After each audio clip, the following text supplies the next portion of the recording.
Good evening. We will convene the regularly scheduled November meeting for the Bernie ISD Board of Trustees. Today is November 18th. It's 5 o'clock. We'll call it to order. We do have a quorum here. We have Mr. Carlin Fryer, Dallas Pipes, Dr. Kristen Kraft, Garrett Wilson, Christy Schmidt, Courtney Darter-Bruce, and Rich Senna. I believe Maritza Gonzalez-Cooper will be joining us momentarily.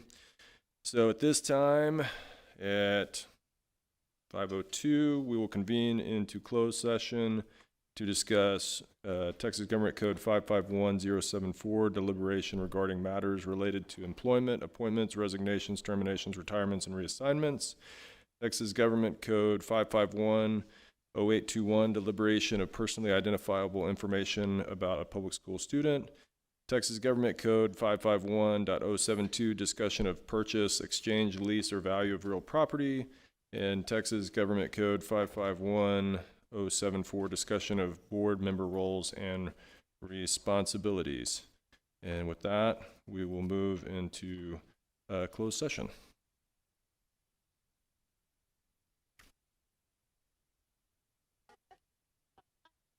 Yeah, you're good. We just started. Good evening. Yeah, perfect. Take one and pass it down. Excellent. Okay. The time is 6:30, and we will reconvene back into open session. Thanks.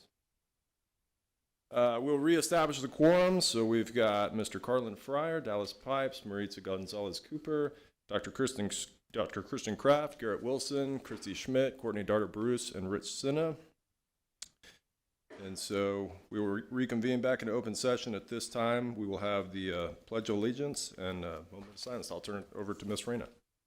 Good evening, everyone. At this time, please stand for the presentation of colors by the award-winning Bernie Champion JROTC Color Guard.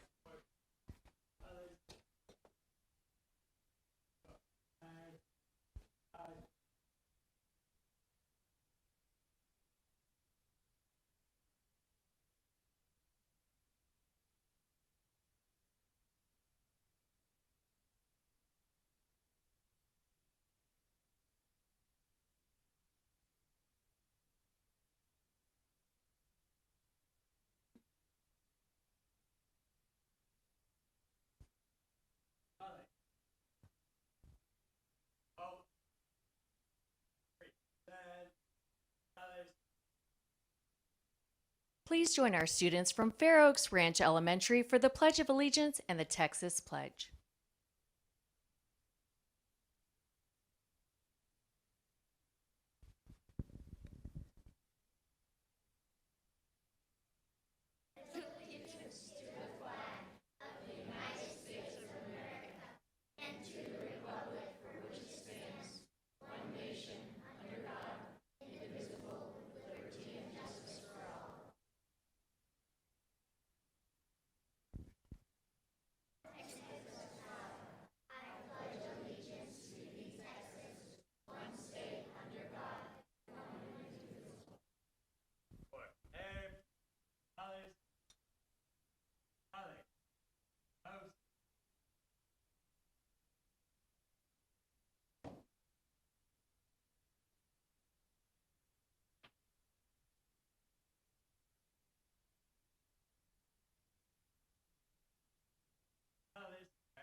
Please remain standing for a moment of silence and prayer.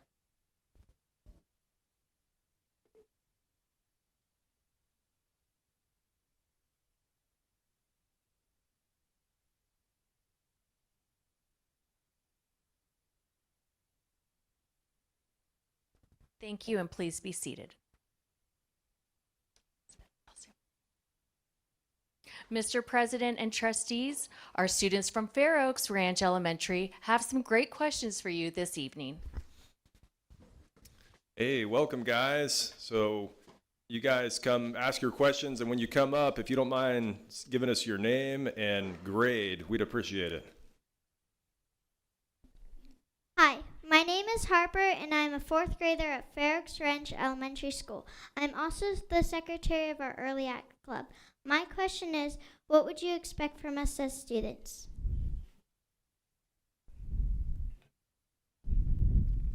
I'll take it, Garrett. So, as students, I think that you should take the opportunity to be a sponge. So you have the best teachers in the state of Texas, from our perspective, leading you every single day to give you a positive outcome in school. And so I would just ask that you be a sponge and learn and respect your teachers and just take everything they have and learn with that as you grow.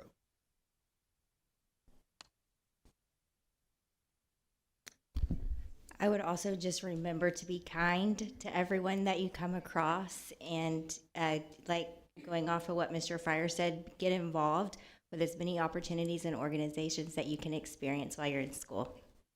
Thank you. Ready for the next question. Thanks. Hi, my name is Aria. I'm a fourth grader at Fair Oaks Ranch Elementary School. I'm also a member of the Early Act Club. My question is, why did you join the board? I can take this. So I believe that there's nothing more important than an equal opportunity childhood education. I was the first person in my family to attend college, and I really owe it all to my teachers because they were the ones who inspired me and encouraged me. So I also love serving our community, and I have an education or a background in education. So if I can serve in this small way to help you and to help our staff, then it makes it all worthwhile. Thanks. Thank you. Hi, my name is Collins, and I'm a fifth grader at Fair Oaks Ranch Elementary School. I'm also the president of our Early Act Club.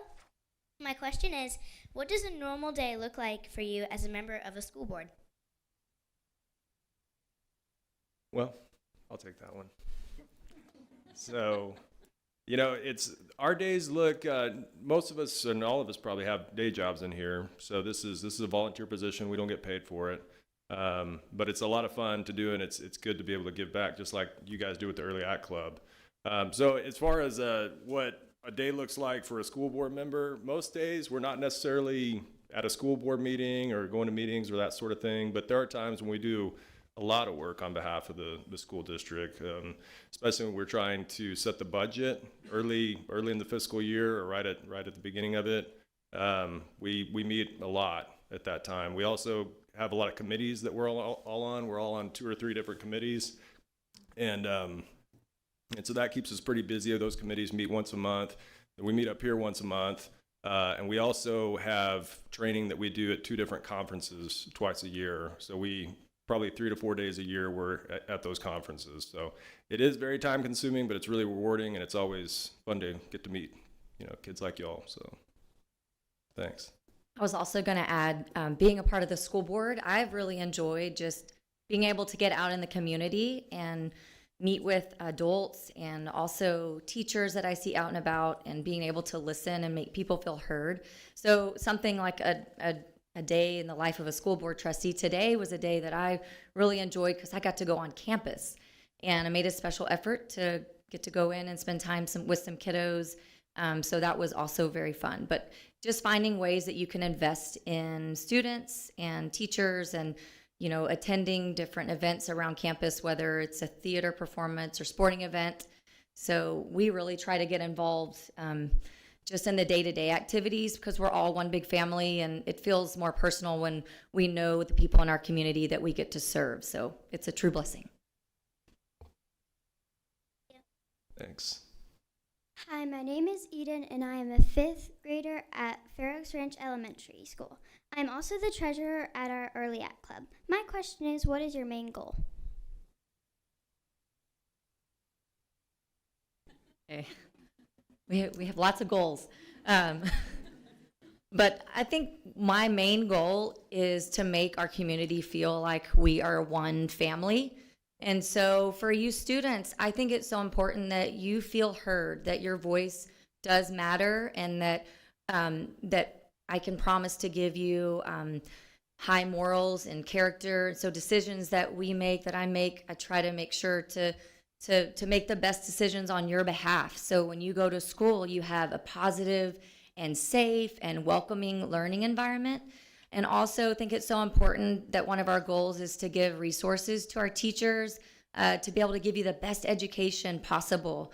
So those are some of our goals, and my fellow trustees also have other goals, but hand in hand, our goal is to make you guys feel so safe and feel like you have a great learning environment.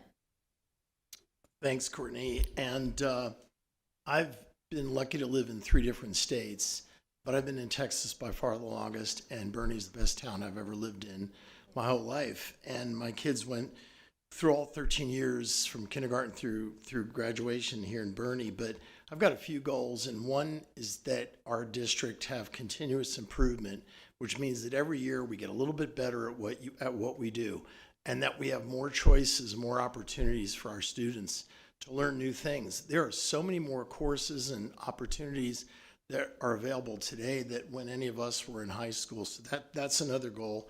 And lastly, to pay for all that, we are going to work tirelessly with our legislators and in the Capitol, and we're going to fight, not physically, but verbally. We're going to promote the interests of public education in this state.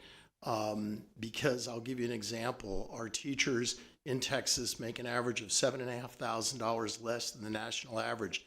Well, as Texans, we don't think we're average in anything. We're Texans. We think we're the best.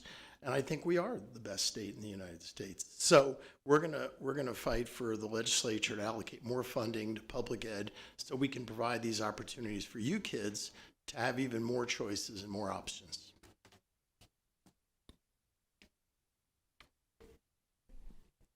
Hi, my name is Nathan, and I am a 5th grader at Fair Oaks Ranch Elementary, and I am also the vice president of our Early Act Club. My question is, what do you like most about being a school board member? Take it. I have 4 kids, but now I look at it that I have 11,004 kids. So being able to open up your heart, if you ever loved something or really cared about it or gave service, I don't know, Nathan, I'm sure you have served in a lot of ways, but your heart grows. And I think that for me is a blessing that we are able to serve this community. And in doing so, the more we give, the more we get. So that's one thing I absolutely love. Can you tell me what the Early Act Club is? The Early Act Club is we can like help our community out. We have 3 major projects that we do. We have our school, our community, and then our global projects. So we try to like help our community in ways like for our school, we have a garden that we could help grow. And yeah. That's amazing. Great answer. Thank you. Okay, have you guys learned the 4 things of the Rotary? Yes, sir. Can you do it by heart? That's okay, don't worry. Don't worry. First, is it the truth? And yeah, I think it's great that you guys interact. When do you meet? We meet like once a month, every Thursday. Once a month. Once a month. Okay, great. Well, that would be fun. I mean, like Dallas mentioned, like Mr. Pipes mentioned, we love going to student events, and it would be a pleasure. I was at an Early Act meeting at Fabro last week, and I was so impressed with how great a job the students did in leading the meeting, and I'm sure y'all do just as great a job. So that would be fun to go to, because I'm in Rotary in Boerne, and it's a good organization. Okay, now you got to give us the 4. First, is it the truth? Second, is it fair to all concerned? Third, will it build goodwill and better friendships? And fourth, will it be beneficial to all concerned? In my club, we had a 5th. Is it going to be fun? That concludes our questions. So let's give a round of applause to the students from Fair Oaks Ranch Elementary. Thank you very much. at this time, Mr. President, Dr. Kraft, and trustees, if you can make your way down to the floor so we can start our commendations.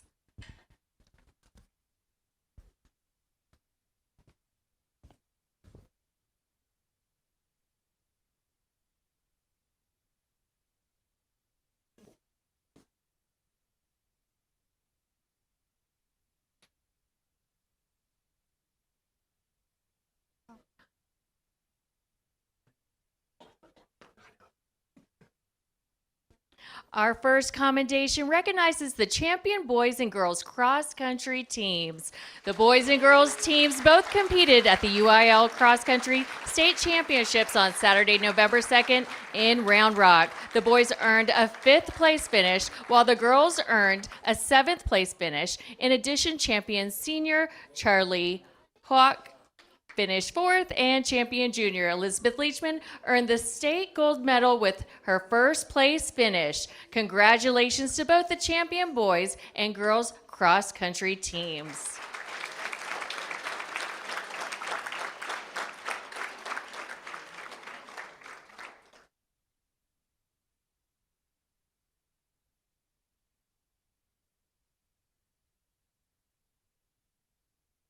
And if you're a parent of one of these runners, if you could please raise your hand and let's give them a round of applause as well.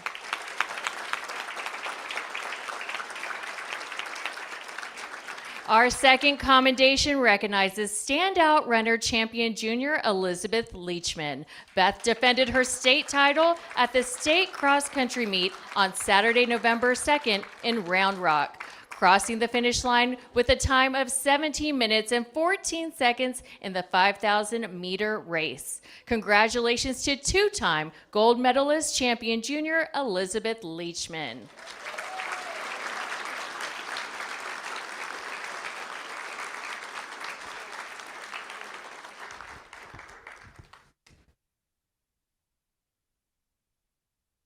Our third commendation recognizes the Bernie High School boys cross country team. The Greyhounds also competed at the UIL Cross Country State Championship on Saturday, November 2nd in Round Rock. The team earned their state silver medal at the meet. Congratulations to the Bernie High School boys cross country team.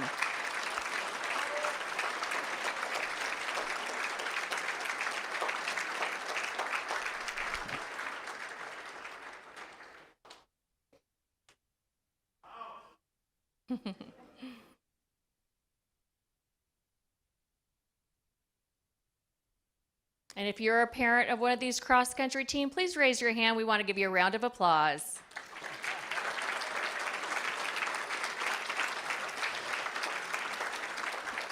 Our fourth commendation recognizes the champion girls and boys water polo teams. Both the girls and boys water polo teams won their respective region finals on Saturday, October 18th at the Southwest ISD Aquatic Center. The girls team beat Brennan 11-0 in overtime to clinch the Region 6A title. The boys team won its third straight Region 6A title over Alamo Heights 20-9. Congratulations to both champion girls and boys water polo teams.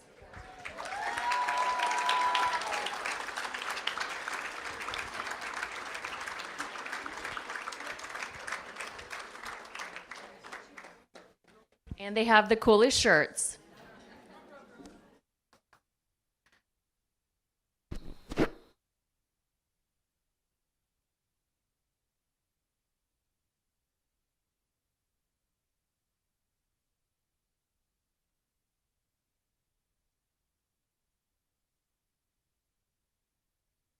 Please raise your hand if you're a parent of one of these water polo players. Let's give them a round of applause. Thank you.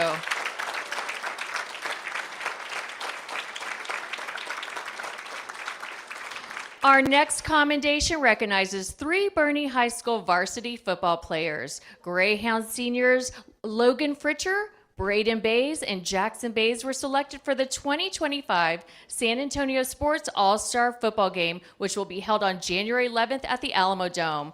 The San Antonio Sports All-Star Football Game showcases the area's top high school football talent. Players are nominated by their coaches and chosen by a selection committee. Congratulations to Logan Fritcher, Braden Bays, and Jackson Bays for their selection to the All-Star team.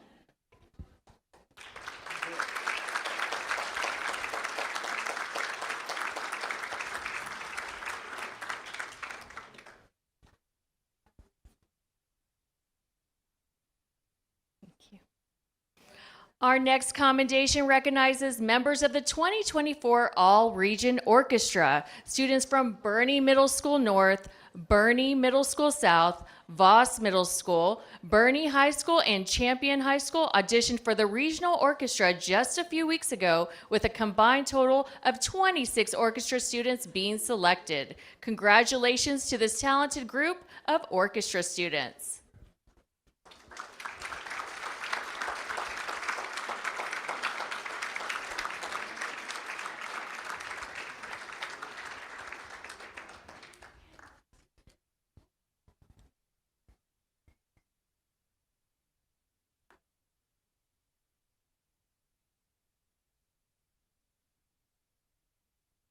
If you're a parent of one of these orchestra students, please raise your hand. We want to give you a round of applause. Thank you.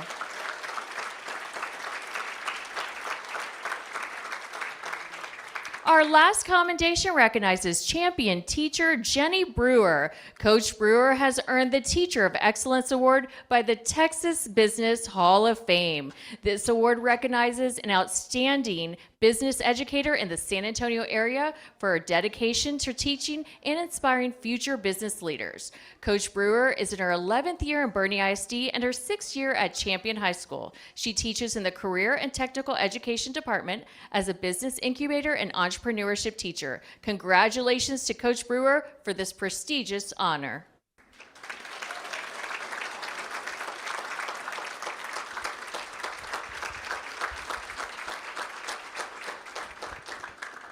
Now that concludes our commendations. If you would head back to your seats, please. Thank you.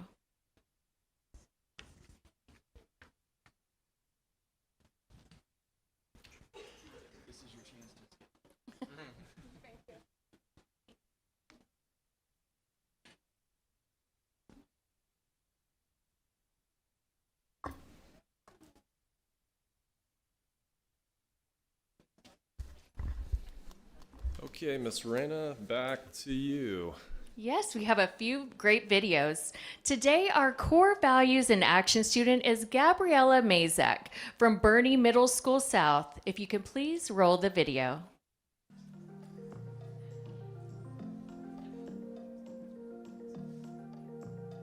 This month's core values and action student recipient is Gabriella Mazak from Bernie Middle School South. Gabby sets the bar high in and outside of the classroom itself. She is an incredible athlete, participating in volleyball, basketball, and track. She is currently the speaking captain for our volleyball team and also plays on the 14's premier team for Alamo Volleyball Association. Gabby leads the Fellowship of Christian Athletes at South, as well as a Bible study for 8th grade girls outside of school. She is in the 2029 Cotillion group and is also a greeter at KES, supporting Charger culture. Gabriella was currently nominated to be the president for National Junior Honor Society at South. Gabriella is a true leader on campus. She is a prime example of the core values that we look for in Bernie ISD. And this is why she is the Core Values in Action November student recipient.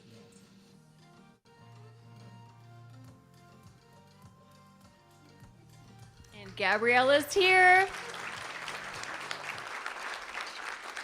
Gabriella, if you could go up to the mic for a few questions. Wow, you are busy.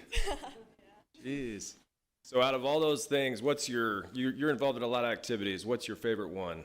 Probably FCA and volleyball. Yeah. Awesome. Awesome. What do you want to be when you grow up? I want to be a physical therapist or dermatologist. Huh? We need dermatologists. Badly. Anybody got any questions for Gabby? So how do you manage a schedule with that many activities to be at? I honestly don't really know. I kind of just have to go through it every single day. I go through NJHS meetings once a month, FCA every Friday. Our board meets every Thursday for FCA, and then I have volleyball pretty much every weekend and throughout the week as well. And awesome parents to support you, Yes. no doubt. Yes. I have a question for you. So from a lot of the things that we saw, you were selected, voted as, nominated as. So congratulations on those leadership roles. And so your peers look to you. What would you say would be the most important leadership quality to possess? Being kind to everyone and just being able to listen to everyone's ideas and everything that they have to say to you, and also incorporating that through everything you do. That's great. Well, I've just recently gotten to know you and I'm impressed with what I see. So thank you for your leadership. It does make a difference. Well, I'm excited to see you play volleyball for a while. So do you know where you're going yet? Are you going to Bernie? Are you going to Champion? I'm going to Champion. Awesome. Well, you have two fantastic programs. So congratulations. I'm sure you have some coaches that are really eager to have you there to lead their teams, but just continue to be a leader. That is awesome, and I really am excited to watch you for another 5 years. So, well, take care and keep doing good things. So you like to travel. Yes. Was that Japan? Yes, it was. So what was that trip like? It was so much fun. Yeah. It was just a bunch of different cultures that you got to see and a bunch of different food. Yeah. It was just a great experience to be able to go. Yeah. Tell me about the Bible study that you teach. Is it with Nueo or Stillwater, or what kind of Bible study do you lead? It's just one that I do with my friends, mainly from athletics, but also other people that we know. I go to TBRM, so a bunch of those girls that I went with, we do it outside of school, and it's just something that I started up last year with my friends to be able to help us grow our relationship with the Lord. Thank you so much for doing that. Awesome. Thank you to our core values in action student, Gabriella. Let's give her a round of applause.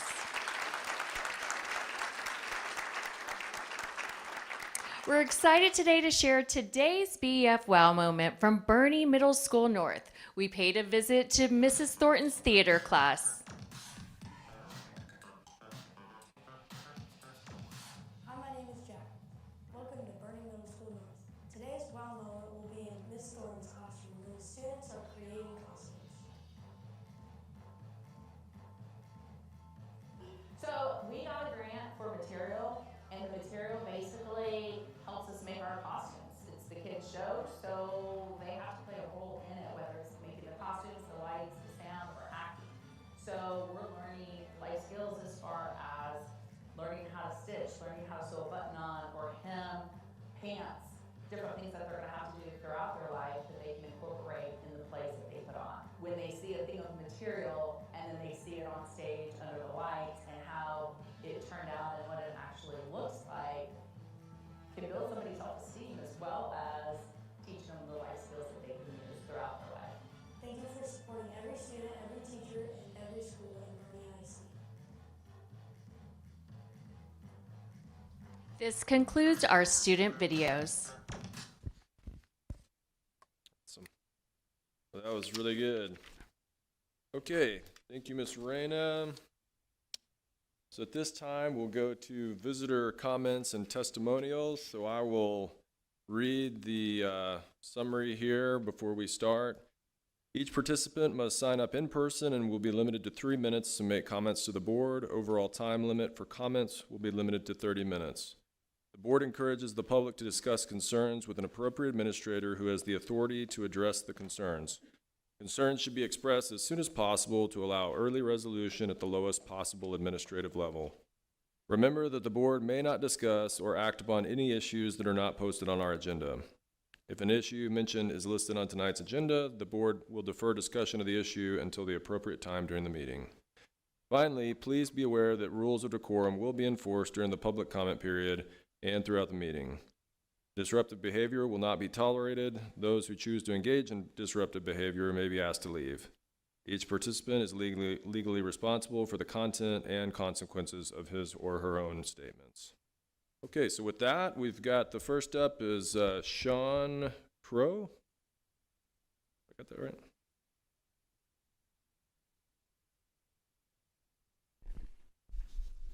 Good evening, members of the board.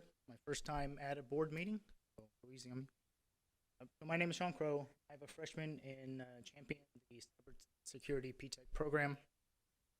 I was an early college graduate in 1998. So I know the importance of early college programs, or really the value of it, maybe not the importance, but the value to the families, the value to the students, because I've lived it. Our new program administrator has the energy and experience, I think, to make the program successful.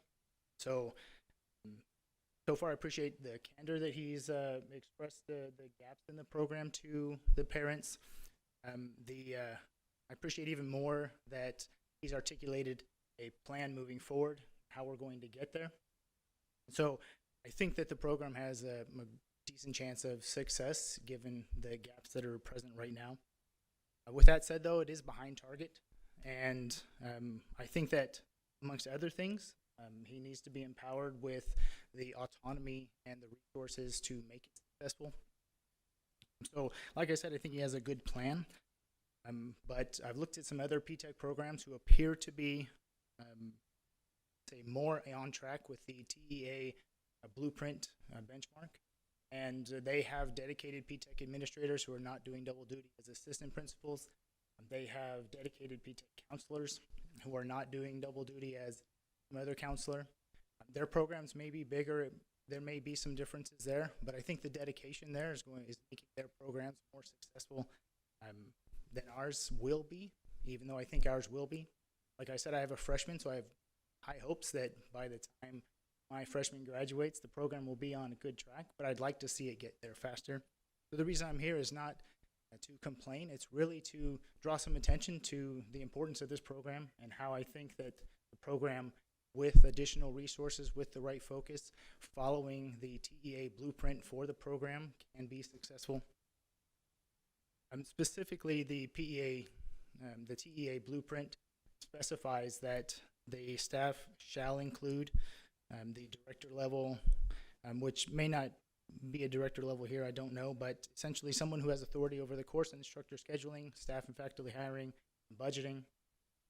So not somebody pulling double duty, and also I'll include a highly qualified high school counselor who collaborates with the college advisor and frequently gives students guidance to the students. I think historically, I wasn't here, but some of that may have been missing. But now I think we've got a good opportunity with the energy that the current program administrator brings to the table, with the energy that some of the parents are bringing to the table, and this excitement to make the program successful, to do better. And that's really what I wanted to say tonight. The only questions that I would leave you with would be, when can we make this happen? How can we give our program administrator more autonomy and authority?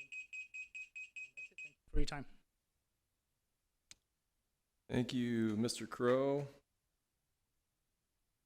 Next up, we have Irvin Smith. Yeah, no, you're good. And just a comment, and I mean, we really appreciate everybody taking the time. If everyone could just try to refrain from discussing staff names or titles or that sort of thing, I mean, good or bad, just kind of stick to the program. My name is Irvin Smith. I have 2 students in the P-Tech program in cyber, the eldest of which is one of 2 students that will graduate in May with his associate's degree. I want to come here and say thank you for hiring your P-Tech administrator. He's amazing. He cares about our program, and we love him. He's got a great vision. You guys did the great first step of making sure we're going in the right direction. But you know that the reward for good work is always more work. So we're here to ask, not for a blank check, because we know resources are tight, but we need more resources. Specifically, like Sean said, we need a administrator, we need a director, and we need a counselor. Beyond that, an IT budget of less than $15,000 isn't going to get it done. We have field trips. We need to go to cyber operations centers and actually get out into the field. We need to work with community members. We need to get teachers certified. We need to get events. We need to host things. We need guest speakers to come to us. This all costs resources. We also need equipment that's not within the Bernie ISD domain. You're going to have 40 seniors next year that need a practicum, and your IT department does not want them with IT tools inside your domain. This is a bad idea. If they have hacking tools inside your domain, inside your firewall, you're not going to have a good day, right? And we need these resources and these opportunities. You guys have done a great job, and this P-Tech program is moving forward.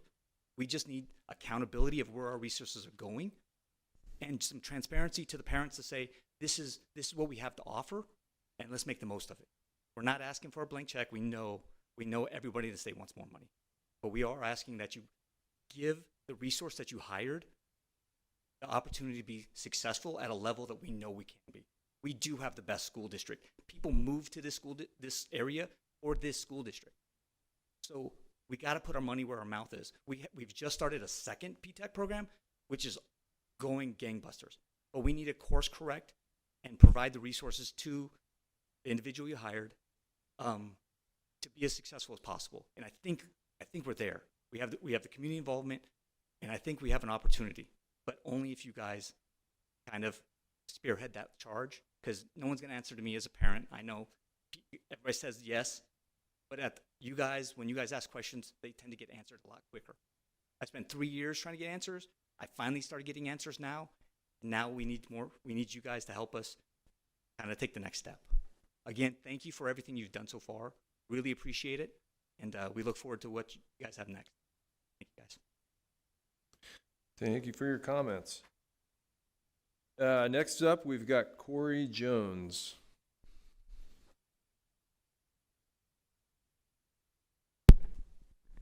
My name is Corey Jones. I got 2 kiddos in Bernie.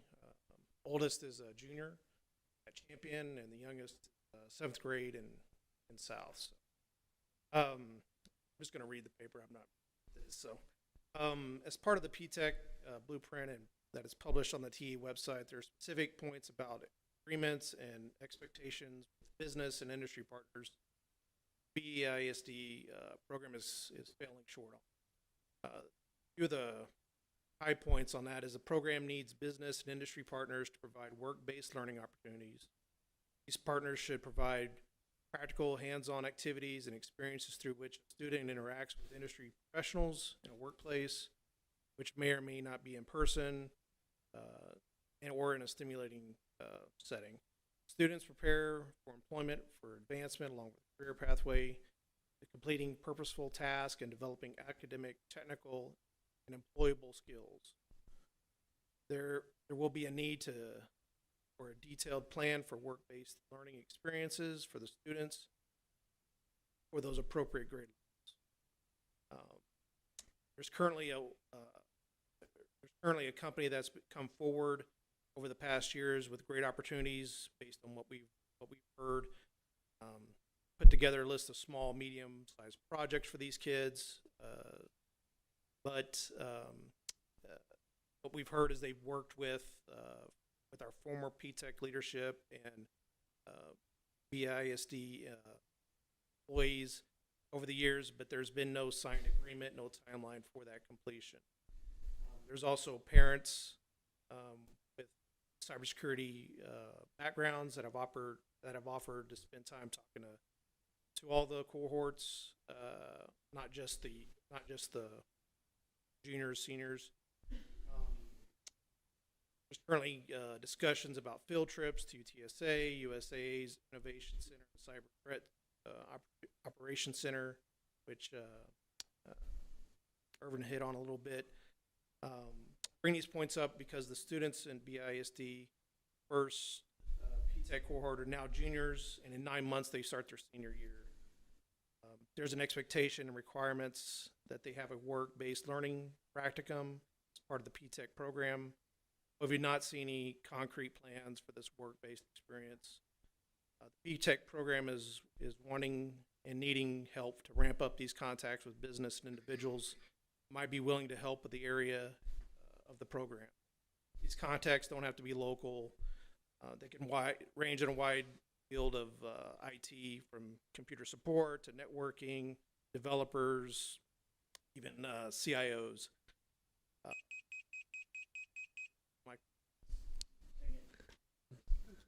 Thank you. We appreciate your comments. Next, we've got Hayden Jones.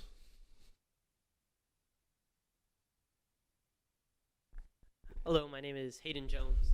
I'm a junior currently at Champion, and I'm in the first cohort. So, of course, we were the first year. We kind of call ourselves the Gifted. Of course, it's not in stone. But with the previous administrator, we were only told in order to get the actual degree, you'd only need a dual credit or college credit in either in one English, one math, one science, and one history. But now with our new director, it's actually been changed where we've been told some students need 10 or even more college credits to get done before our senior year. So with that, of course, some students are going to have to cram that all in to 8 periods during their senior year, might have to take away from their classes next semester, or even sometimes go into doing summer courses over the summer, which some students might not be able to. Like, I have a trip planned over the summer, and with the dual credit programs that we have here with, I believe, ASU and Northwest Vista, they have set dates that you need to apply and set dates for those specific courses, which some kids won't be able to take with, like I said, my trip, and also sometimes lack of funds that the students might have.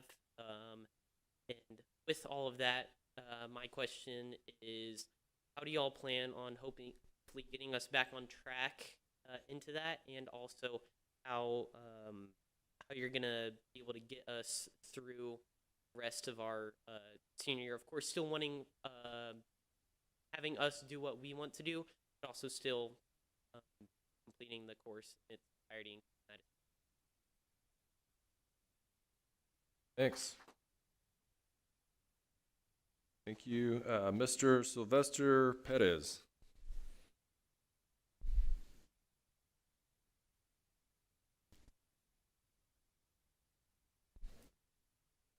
Good evening, President Wilson, Dr. Kraft, members of the Board of Trustees. It's been 9 years since I attended a board meeting, although I used to attend them monthly. And I want to start out by not only saying thank you for the job that you do. The job description of a board member is always defined as it's priceless, because you don't get paid for it, right? So thank you for everything you do for our children here in Bernie ISD. I also want to congratulate my good friend Rich Cena for being the representative of Region 20 at the Texas Association of School Boards. That's a statewide office, and good luck with that, Mr. Cena. Thank you. They're in good hands. I really want to commend you because although I've been in a lot of districts and attended a lot of board meetings, I have never seen a format like you have here. In this format, there's a lot of board members and a lot of people, adults, that say it's always about the children first. You're not saying it, you're doing it. You're listening to the kids. You're listening to your consumers. And this format is unlike anyone I've ever seen before. So you should be commended for the way you are doing the most important job, really, in America, and that is leading us with good examples for our school children and doing a good job here in Bernie ISD. I'm here tonight because of Dr. Kraft's letter to the editor or guest editorial regarding the football stadium and the historical perspective that she outlined regarding the football stadium at Bernie High School. I have 4 grandsons that play athletics here, and I know that we have a lot of band parents that also approached me, along with some of the grandparents and parents, to say, what is it that we can do to try to have an athletic complex finally here in Bernie ISD? You can go to Edgewood, you can go to Harlandale, you can go to Jourdanton, Marion, Sinton, and they have better facilities than we do. Frankly, our kids deserve better. All I'm saying is, and I'm humbly just throwing this out, when you have a bond election, perhaps creating a subcommittee of your bond committee, that subcommittee would report to you about the improvements needed and what we can do to establish a true district-wide stadium, not one where Champion High School has declared Bernie High School as its home football field, but one where we can really share girls and boys and marching band, perhaps contests and such here in Bernie. I know we have a lot of pride, and I'd really like to see, and they would really like to see, that Bernie pride displayed in the form of a true athletic complex that is finally here. And look, I hope we're not 3 years away from being 3 years away. We've got, time is of the essence. Thank you for your time, and thank you for all you do. Thank you, Mr. Perez. Last up, we have Richard Herbst.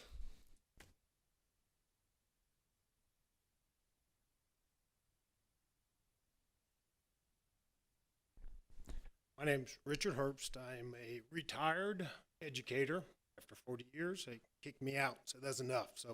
But I'm representing Kendall County Retired Teachers Association, which is about 170 members here in Kendall County, which is Comfort and Bernie ISD. And I also represent Texas Retired Teachers Association, so Rich gives me an opportunity. And so what I'd like to do is just say thank you for allowing our organization to have a representation in what goes on at Bernie ISD. We're all retired teachers. I thought in my 40th year the school would collapse and they could never function without me there. Walk out the door and nothing ever really happened. So, but we do, I really appreciate a couple different things. Rich allowing us to travel with him legislatively to Austin, and some of the others as well, but to represent your legislative priorities. I know y'all didn't have a great year in 2023. We had a great year in 2023 with retired teachers because we got something done that we had never been able to do in the last 30 years, and then the last 3 sessions have been good. So I'm hoping your session will be better. I'll try to do a better job, Rich, when we go up there, when you give me that chance there. In fact, I'm meeting with one of them on Wednesday, and so I'll be talking to him about that. So we really appreciate you allowing us to be represented. Another person or opportunity where you've given us a voice is naming of schools. My mother's first grade teacher, her favorite teacher was Miss Viola Wilson in 1929, and she talked about her entire life. I still have her report cards from that, and so we really appreciate that, as well as the Mitchell Learning Center. We appreciate y'all allowing us to have a voice in there, because you don't have to. But again, we appreciate it there. Then see if there was one more. Then the other thing, we also allowing us to volunteer. We've been involved with the Top Golf as registering people, and then we'll also be at the purse coming up. We'll be there registering people, and you've allowed us to do that over the last couple of years. So we do appreciate it. And then we finally, our organization, I will be stopping by Yvette to give her a donation, and we're doing it tomorrow to Comfort ISD. So we really, again, thank you for all that y'all have done and what you do and allowing us to be represented in this community. Thank you. Think you very much, Mr. Herbst. And again, we appreciate everybody coming out and taking the time to have some well-prepared, well thought-out comments for the board.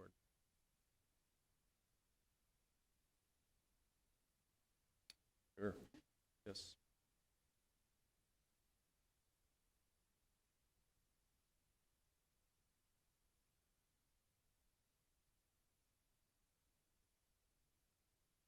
Perfect. Okay, so that concludes the public comments. At this time, I would entertain a motion for approval of the agenda. Motion to approve. Got a motion and a second. All in favor say aye. All opposed, same sign. The approval of the agenda is approved. Next up, we've got consider action, if any, regarding items discussed in closed session. I would entertain a motion for the personnel report. I mean, we approve the personnel report as presented in closed session. Got a first and a second. All opposed, or all in favor say aye. Aye. All opposed, same sign. Okay, the personnel report is. Can I, Mr. President, can I Yes. interrupt you? You can. And make an introduction? Absolutely. All right, we would like to recognize Natalie Banky. If you could come forward to the podium.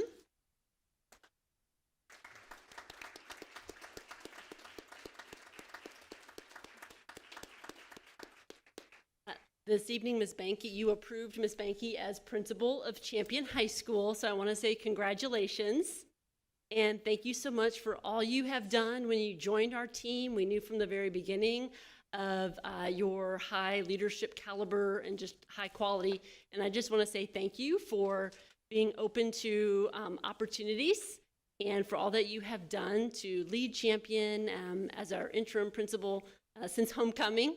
And we know there has been so many moving parts, and we appreciate all that you've done. Could you let us know if you have any guests in the audience? I have a lot of guests. Sure. I have my husband, Cole, and our whole leadership team, Mr. Burgess. They make every day, I cannot tell you, they're the best team I've ever worked with. So thank you all so much.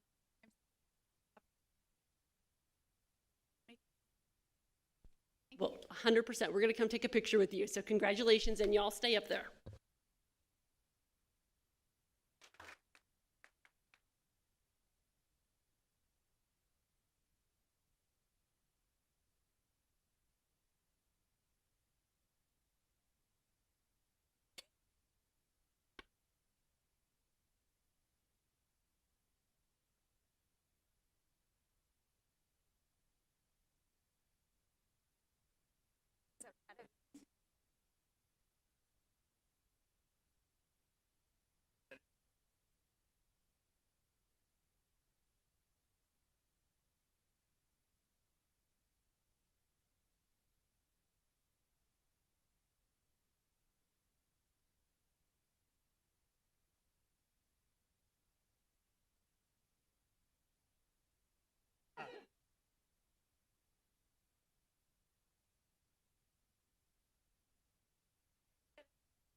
Awesome. Okay, that was great. Consent agenda, yeah. No, that's exciting stuff. Congratulations. Okay, yeah, so next we have the consent agenda. I would entertain a motion to approve the consent agenda. Second? Got a first and a second. All in favor say aye. Aye. All opposed, same sign. The motion is approved. Agenda, we're good there. Okay, next on to governance, board member reports. Mr. Senna, if we could start on your side. Sure. I'll go over just a brief legislative update. The 89th legislative session will start January 12th of 2025. Just a brief overview of the November elections. The Texas Senate pretty much stayed the same. The Republicans did gain one seat in the Senate for a 20-11 edge. They gained a seat in the Rio Grande Valley, as well as 2 seats in the Texas House in South Texas, one based out of Uvalde and the other one out of Robstown. In the upcoming session, according to Lieutenant Governor Patrick, Senate Bill 2 will focus on school choice. And the only bill that the legislature has to pass is Senate Bill 1, House Bill 1, which is the budget. That's the only thing they're required to pass. So anything in the top 5 is deemed really, really important. And so Lieutenant Governor Patrick has made Senate Bill 2 focusing on school choice. After the election, Governor Abbott reported that he has the support of 79 members of the Texas House, which is a majority, that he feels are strong supporters for the education savings accounts that he promoted heavily in the last special session in October of 2023. At the same time, he also expressed support for the full funding of public education and says the two, funding education savings accounts designed for private schools and full funding of public ed, are not mutually exclusive. The question that we will see answered in the legislative session is what constitutes full funding? Is it what we think, or is it, some other number? So time will tell. In the current biennial budget, as I know you're aware, there's $4 billion that was allocated for public education, but not appropriated because the specific legislation didn't pass either House or Senate to appropriate the money to local school districts. And that would have been, I don't know, I mean, Wes could tell me better, but it's probably, I would guess, in the range of $3 or $4 million for Bernie ISD. House Bill 1 was a bill that came up in the last special session in October of 23. It failed on an 84 to 63 vote and had in it $7 billion for public ed. $3 billion beyond the $4 billion that was already in the budget, but it also had $500 million for education savings accounts. So there was a coalition of the majority of the legislature that defeated it. I don't know. I mean, I think approximately it would have benefited our district $6-7 million, but the stumbling block was the ESAs. On a positive note, so it will be interesting to see what happens in the upcoming session when the state once again is flush with a large surplus and a large amount of money. So hopefully public ed will do well. But as I said, time will tell. Our state rep, Ellen Troxclair, has filed a bill that incorporates one of our legislative priorities that we adopted at our May meeting, which is the formation of a permanent teacher retention allotment, so that, everyone's talking about wanting to raise teacher pay. It's like, okay, we'll put your money where your mouth is. Create a permanent teacher retention allotment, whether it's $3,000, $5,000, $6,000, whatever per teacher. And Representative Troxclair is filing a bill, and it's with the bill writers right now, they're costing it out, but we already know what it'll cost. But they have to, the folks, the bureaucrats have to figure out what it's really going to cost. Okay. We will have another trip to Austin after the session begins, and we'd love to utilize the Budget Strategic Advisory Committee. A lot of enthusiasm there. A good time to go is January, the first 60 days of the session. There's very little that happens. The only thing that really gets focused on are the 2, 3, 4 emergency items that the governor calls action on, whatever those are, whether it's property tax relief or funding for education. He hasn't indicated yet what those are going to be. But if he declares school choice as an emergency item, it'll be interesting to see if it's just ESAs or if it'll address overall school funding for public. And it would be interesting to see what kind of guardrails would be included in any bill on education savings accounts. The one that was proposed in October of 23 had a means test to it. It capped off at a certain income level so that folks making $500,000 or $1 million a year wouldn't get it, taxpayer money to go to a private school. But we'll see what guardrails would be included. And it certainly would be nice, I know Mr. Scott would appreciate this, if the funding formulas could be approved by the legislature. I don't know if I would hold my breath, but if they could have that done as we're preparing our budget, so that we would have the most up-to-date information. Seeing that it's been 6 years, or it will be 6 years, since the last time that the legislature increased the basic allotment, which is the funding vehicle for public schools. We've had 22% inflation since then, and we have about the same revenue per student that we had 6 years ago, and that just really doesn't make sense. The state funds its budget based on population growth and inflation. And if that same metric were used for our school district, we'd have about $7 or $8 million more in money, but that's not the case right now. So we hope that will be the case. Time will tell. but we're all going to have to work hard, educate our community, engage our community. And Dr. Kraft, I'm really grateful that you formed this BSAC committee so we can really educate our community, because I really believe that people think that, oh, we got out of Robin Hood, what are we doing with all that extra money? Well, we didn't get a penny of that. That all went to property tax relief, which we're very happy to have done, absolutely. But we need some help. So that's kind of an overview of where things stand, and get ready for next year. Thanks, Rich. Oh, yeah, go for it. Yeah, mine are kind of coming up here, but I did want to say special thank you to Rich for your passion behind this. Want to be a part of the team, to go up to Austin with you, but you really do move the needle, and I thank you for your work, your tireless work on that. Communication Leadership Academy, those two committees are coming up. Distinguished Alumni Committee, being a part of the board, that's coming up. Systems of Care, and also Health Advisory Committee. Those are all coming up for me, but don't really have anything to report on those today. Great.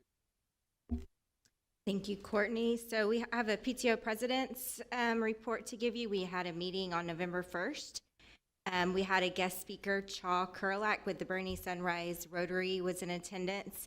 As we saw today from our guest speakers, from our students, that their missions really align with our core values here at BISD. So he talked about the 6 different campuses that have Rotary clubs, and then he talked with the other campuses about how they can partner to start the Rotary clubs at the other campuses. Danielle Scott gave a great kind of pep rally for Giving Day. So she told us all about Giving Day, which we just completed for BEF. Dr. O'Hare gave district updates. He got the presidents fired up for ADA, so some of the PTO presidents might be partnering up with you principals for just to help you guys with incentives for the students to help with ADA. So we had some great firsts to celebrate. I always like to celebrate our first. Our Viola Wilson Elementary had their first fundraiser, and they were able to rally and to raise around $40,000 to start their PTO for their first year. So that's great, with a glow run. And the Academy had their very first Chick-fil-A day, thanks to the help of Mr. Owen, Bernie Middle School North. So that's what I have. And then the communications meeting and the program evaluation committee meetings will be later this week. Thanks, Christy. We did have a finance committee meeting this month. One of the things we talked about was some pay scale adjustments that the Department of Labor was mandating. We found out just today that that's no longer applicable, as that was turned down on appeal. So I won't talk any more about it because it's no longer applicable. We also discussed some mid-year compensation scenarios and a possible resulting budget amendment. We spent a lot of time talking about that. We're going to talk about that later tonight during the meeting, so I'll leave that. And then also we approved the appraisal district voting resolutions to allocate our votes for the various appraisal districts that Bernie ISD is represented by. So that was the summary of the Finance Committee meeting this month. Let's see if I can turn this on. Yes. Okay. So we did have, for safety and security, just a quick update. 2 of our officers completed the Safe and Secure Schools Train the Trainer course in Waco. And this was the first time this course has been offered in Texas. And thankfully, we were asked to be a part of that pilot program.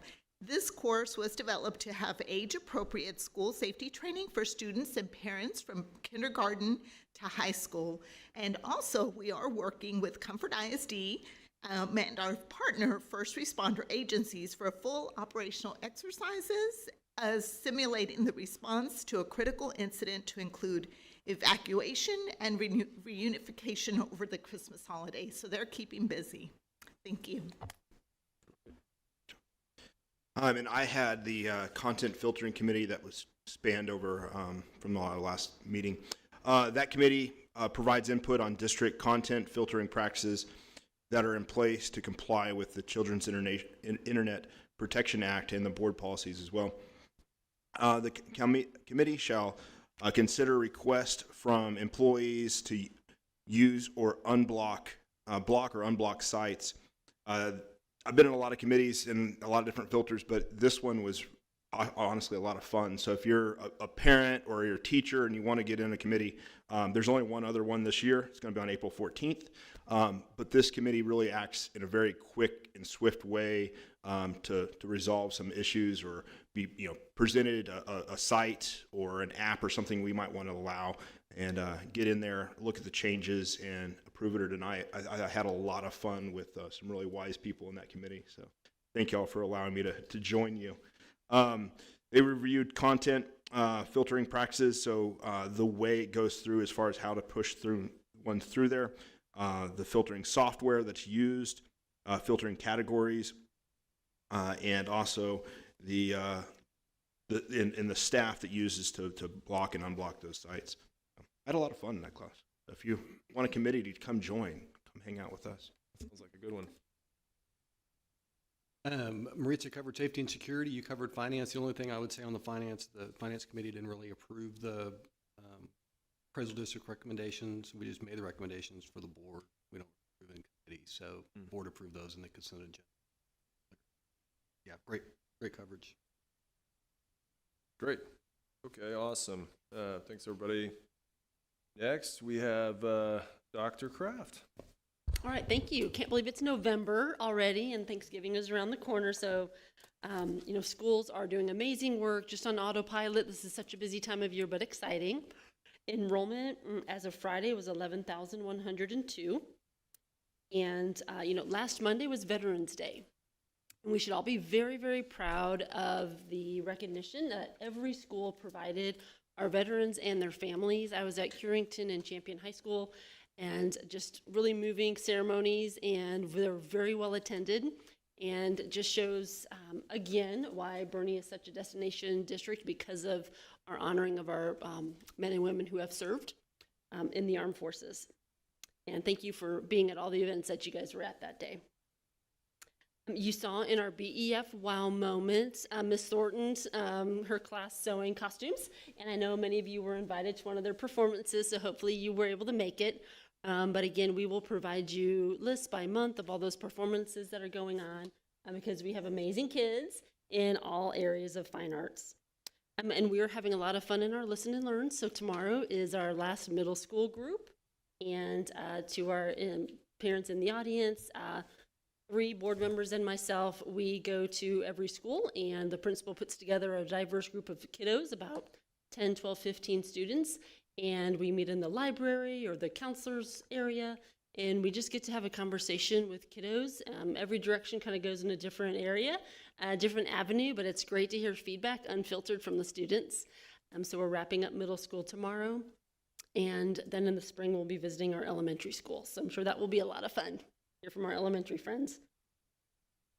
Our principals and chiefs and department leaders are reviewing their fall survey data, and so we had quite a strong response rate. Very pleased that we doubled our response rate from last year. So that is a survey that the staff takes in the fall. They take again in the spring, and then we will be sending a survey to our parents in the early spring. After things get settled in January, you'll be getting an opportunity to give feedback to your school leaders. And it's really a time for all of us to reflect mid-course. How are things going? What might we do differently? Is there anything that we want to adjust for training in January, or any other systems that we want to refine for the spring? So we're excited about that and appreciate our leaders taking a deep dive into all their data and comments, and just kind of unpacking what the messages have been to us. Our schools are participating in Read to the Final Four. So if you I'm a basketball person, so when they announced that the Final Four was in San Antonio, that's kind of exciting. And so we already have schools participating in NCAA Read to the Final Four, and Van Robb Elementary was selected for the NCAA Fan Jam. That's going to take place on Wednesday. So there'll be a lot of fun happening over at Van Robb with reading and basketball and all kinds of events over there on Wednesday. I want to thank you, the board, for your support in my professional development. I'm coming up on almost a 1-year anniversary of being named your superintendent, and I recently graduated from the TASA First Time Superintendent Academy, and that was 4 sessions over the course of a year in Austin, and just very timely, just amazing learning. from superintendents across the state. So thank you for your support in my attending that series of training. And two more things, calendar survey. We are ready to go. So Dr. O'Hare facilitates the calendar development for next school year. And so I believe it's tomorrow that we have a calendar survey going out so our community can give us feedback on the school calendar for 25-26.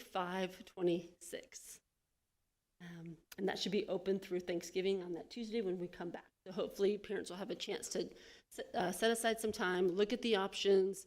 There's going to be 2 options, and with kind of an information sheet that goes along with it so you can understand what you're reading between the 2 calendars. And then our second Budget Strategy Advisory Committee, our second meeting is tomorrow night. And we do have all of our details and slide decks posted online from the first meeting. And as soon as we wrap up meeting number 2, we'll put all of our resources online as well, because we want to be transparent with all things happening in that committee. And just finally want to wish everyone a happy Thanksgiving. We have so much to be grateful for. We live and work and serve a wonderful community, and none of us take that for granted. So thank you. That's it. Thank you, Dr. Kraft. All right, thanks everybody. Next up, we've got a presentation on early childhood programs, pre-kindergarten. So, Ms. Munn, you are on deck.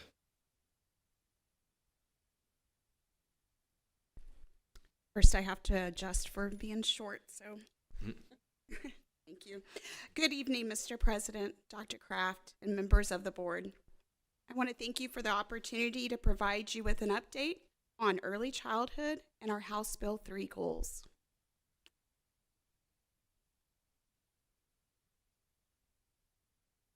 Our primary focus is to support every student every day through our dedication to collaborating respectively with all stakeholders to ensure student success. All that I cover tonight is going to fall within our local scorecard under student success.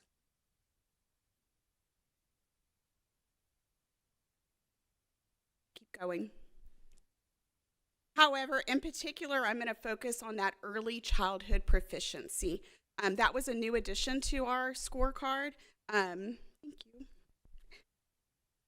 And then we want to continue to improve academic outcomes for students in K through 2nd, scoring at or above benchmark in both reading and math. Thank you. Right there. All right, so we want to improve scoring on benchmark in reading and math based on our end of the year benchmarks, which will occur May 2025. Last year, we ended the year at 79%, and this year we hope to get to 80%. So I'm going to share a little bit of information specifically around pre-K. Our pre-K program is growing, and it's reaching more students in our community. We have 17 classrooms across the district. And to put that in context, when I was hired back in January 2020, I believe we had 8 classrooms at that time. So every campus has 2 classrooms, with the exception of Fabra, they now have 3. A little bit more information about pre-K. In order to qualify as a state-eligible pre-K student, you must meet an area of eligibility. For instance, active duty military, emergent bilingual, income-based, current, former foster care, just to name a few eligibility areas. And then you also have to be 4 years old on or before September 1st. We also offer early childhood special education, and those are for students who are 3 and 4 years old. In order to qualify as a student that participates in ECSE, the children participate in a play-based assessment with our special education evaluators, and then those assessment results are reviewed with an ARD committee to determine if the student is eligible. And then our third program within our pre-K environment is our early childhood collaboration. This is our tuition-based pre-K program for full-time staff members, and those children are 3 and 4 years old. We do have one special unit, and it houses just our students in early childhood special education. This is often for low incidence disability students and students requiring some more specialized care, lower class sizes, and that the ARD committee has determined this is the environment in which they best will produce the most progress along the way, which is very important for our students. So enrollment. As of snapshot, we have 271 pre-K students in our district.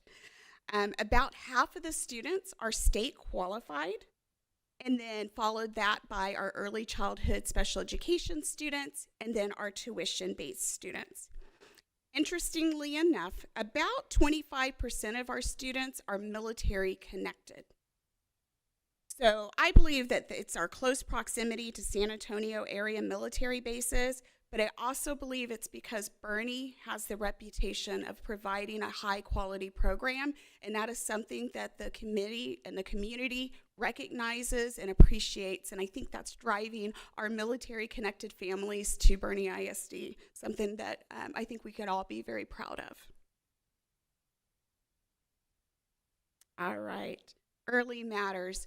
Our program goals is to prepare young learners for academic success through discovery and play-based learning. I would say that pre-K is a place where if you're going to do anything where a human being can make a difference, it's pre-K. This is a place where we can make a difference for the whole trajectory of a child's life. I would say that in our pre-K, something that I'm very proud of, I think our teachers are very proud of, is that we really push for an inquiry-based learning environment where we explicitly support the development so that children learn how to persist and problem solve. And then our program is easily individualized, so we have a lot of resources that help teachers identify how to differentiate for different needs, different ages, different milestones. And then our inclusive practices of mixed programming allow children to learn from one another, and that's an important aspect in early grades. We have to learn how to communicate with one another, whether it be sharing toys or being able to communicate needs and wants and desires. And I'd like to share just a quick example of ways that children in pre-K learn. So one of an upcoming learning inquiry-based studies that children will go through is one that's focused around simple machines. And when you think about it, simple machines are all around us. Think about a playground at the school where there's a slide. That's a ramp. So children are going to learn about how a ramp and how much its slants can help you go faster.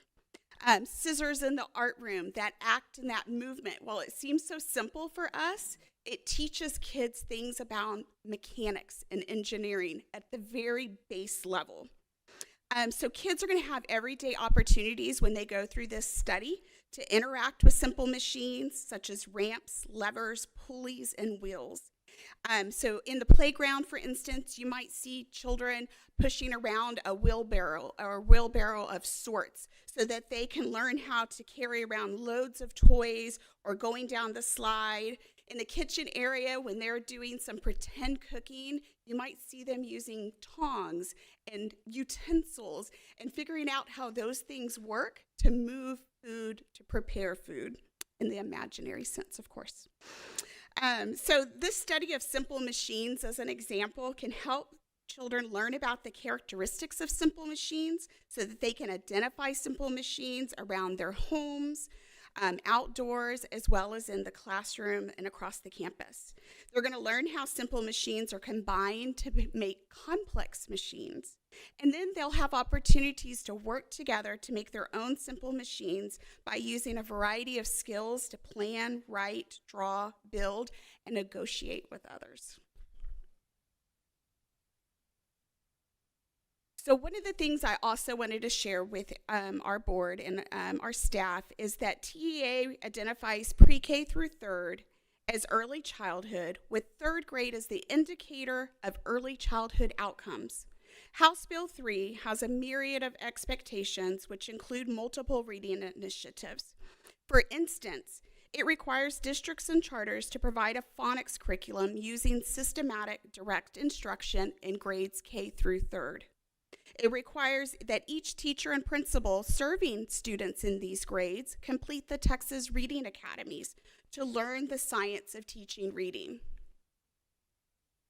And then it also requires districts to certify to TEA that the district prioritizes placing highly effective teachers in K through 2nd, as well as having integrated reading instruments to inform instruction for students in the early grades. And I'll say that we support these requirements because research shows that students benefit from evidence-based instruction and interventions using the science of reading through structured literacy. Students in kindergarten through 3rd grade are assessed several times a year, and I believe Mrs. Flores reported on some of those results at the October board meeting. And this is important because it helps us drive instruction, and particularly in reading, that information helps us make sure that no student goes unnoticed. Students in need of support are provided with quality intervention until they are reading proficiently. We have aligned our work by implementing evidence-based foundational literacy resources designed to ensure students have explicit and systematic instruction in phonemic awareness, phonics, and spelling in all of our early grades. But we didn't stop there. When you look at our TEKS and our standards, that expectation continues throughout elementary. So this year, we have implemented an advanced word study and morphology resource to deepen the lessons in 4th grade so that those students have an opportunity to advance their understanding in the depth and breadth of words and vocabulary and connections to rigorous reading passages that are tightly aligned to content, specifically in science and social studies. And then we are additionally piloting a 5th grade resource at 2 of our campuses and have seen positive gains. We recognize that our work with children leaves a service footprint, and having HB3 goals for reading and math helps us measure our success. So part of HB3 requirements are for us to share with our Board of Trustees our 5-year goals for STAR reading and math at the MEETS level. We are working with campuses to review their specific goals and targets for each year. In 2020 is when we first adopted HB3 goals, and each year we provide an update, and those are posted on our website. Based on our internal calculation, it appears that we may have fallen slightly short on our 23-24 goals, and we feel that these are largely due to changes in testing and structure and how skills are assessed. With deeper alignment to our foundation literacy and our high-quality math resources, we have set our targets for improvement. And our internal results will be confirmed through that pending taper report that's due out hopefully at the end of November, but we'll wait and see what TEA says. So we do have goals specifically in K through 2nd, and we know that at the beginning of this year, our results that Mrs. Flores reported on was that our students in K through 2nd performed at 74% proficiency on our beginning of the year universal screener data, and we have set our end of the year goal at 80% proficiency. So we definitely want to see all students grow throughout the rest of this year. I wanted to share with you guys just a few examples of how we're supporting our teachers, because we know at the end of the day that it's our teachers that make all the difference in that classroom. And in supporting them, we want to invest in them through ongoing professional development and coaching to ensure they're equipped to deliver the best possible instruction.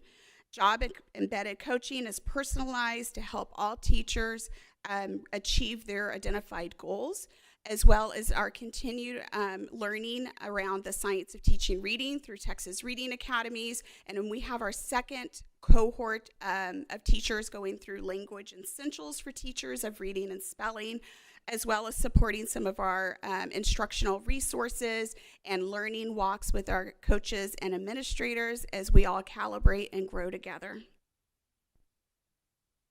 And then finally, I wanted to come back to our entire scorecard and say that while all grades are important, the early grades lay the groundwork for a child's entire educational journey.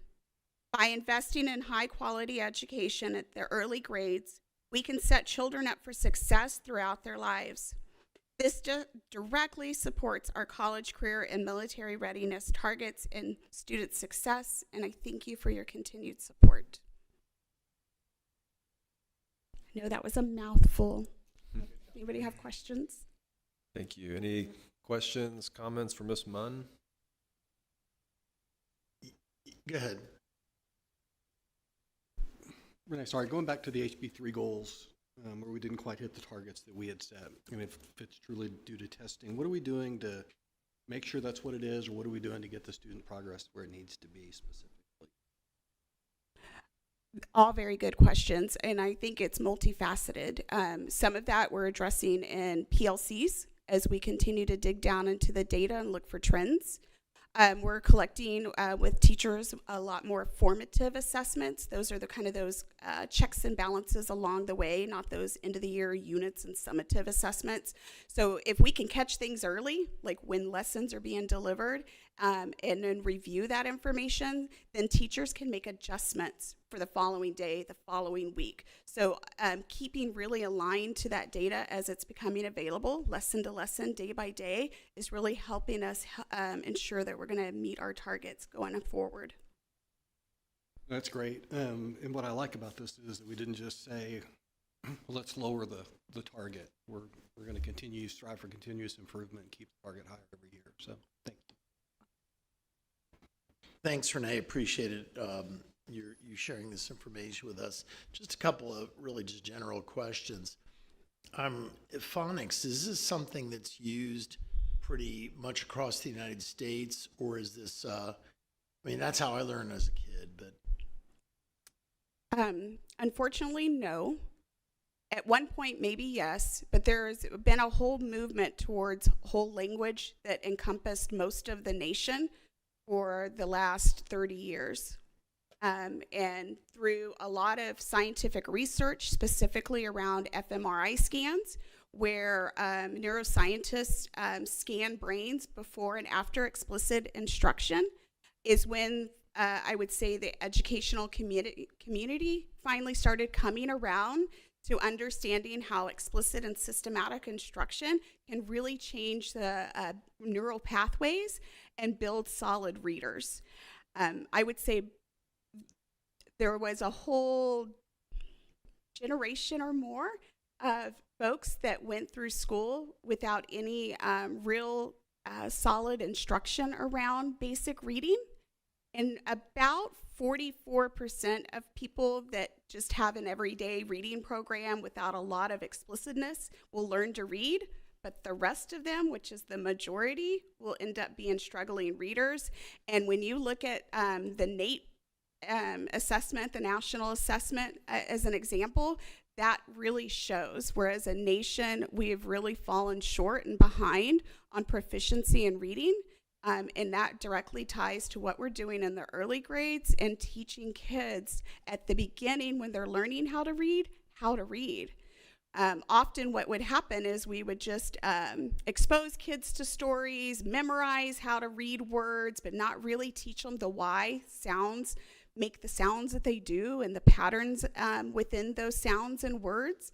And kids just weren't picking that up. And so then what would happen is in the later grades, kids would have an over-identification perhaps of learning disabilities, dyslexia, and we would put them into programs. And all of those programs still exist because there are true learning disabilities, and we have the scans to prove that.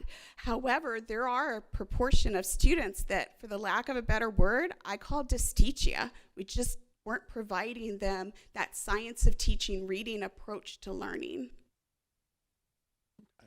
I appreciate you bringing that up because I was one of those dyslexic kids going through that kind of gap of not understanding how to teach reading in a really systematic way.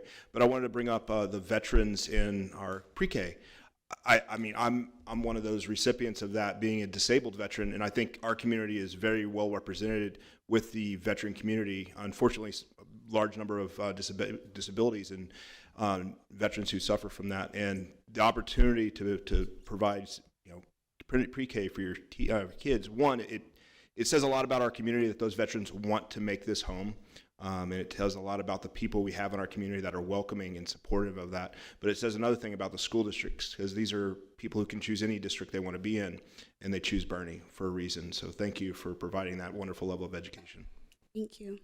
You know, Renee, when I go into a classroom, I'll never forget, a couple of years ago, I'm in a first grade class at one of our elementary schools, and there was a little boy that had just moved here from another state, and he could not read in January of his first grade year.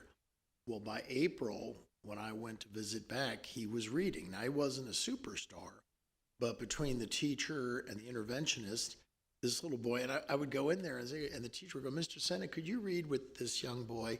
Because we're testing him. And every time I went there, he wanted to read to me.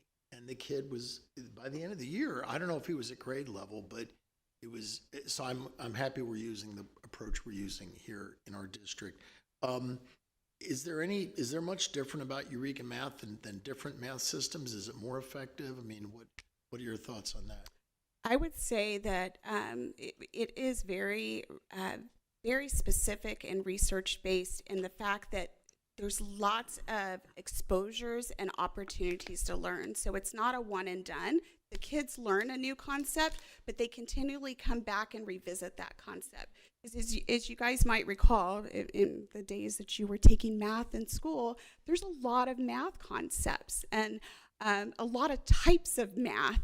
And so it's not just a matter of just basic calculations. These days, kids have to be able to solve multi-step problems, and they begin doing that at an early grade. So if you pull up a release STAR assessment in math, you can see the complexity of the problems for children who are, still quite young.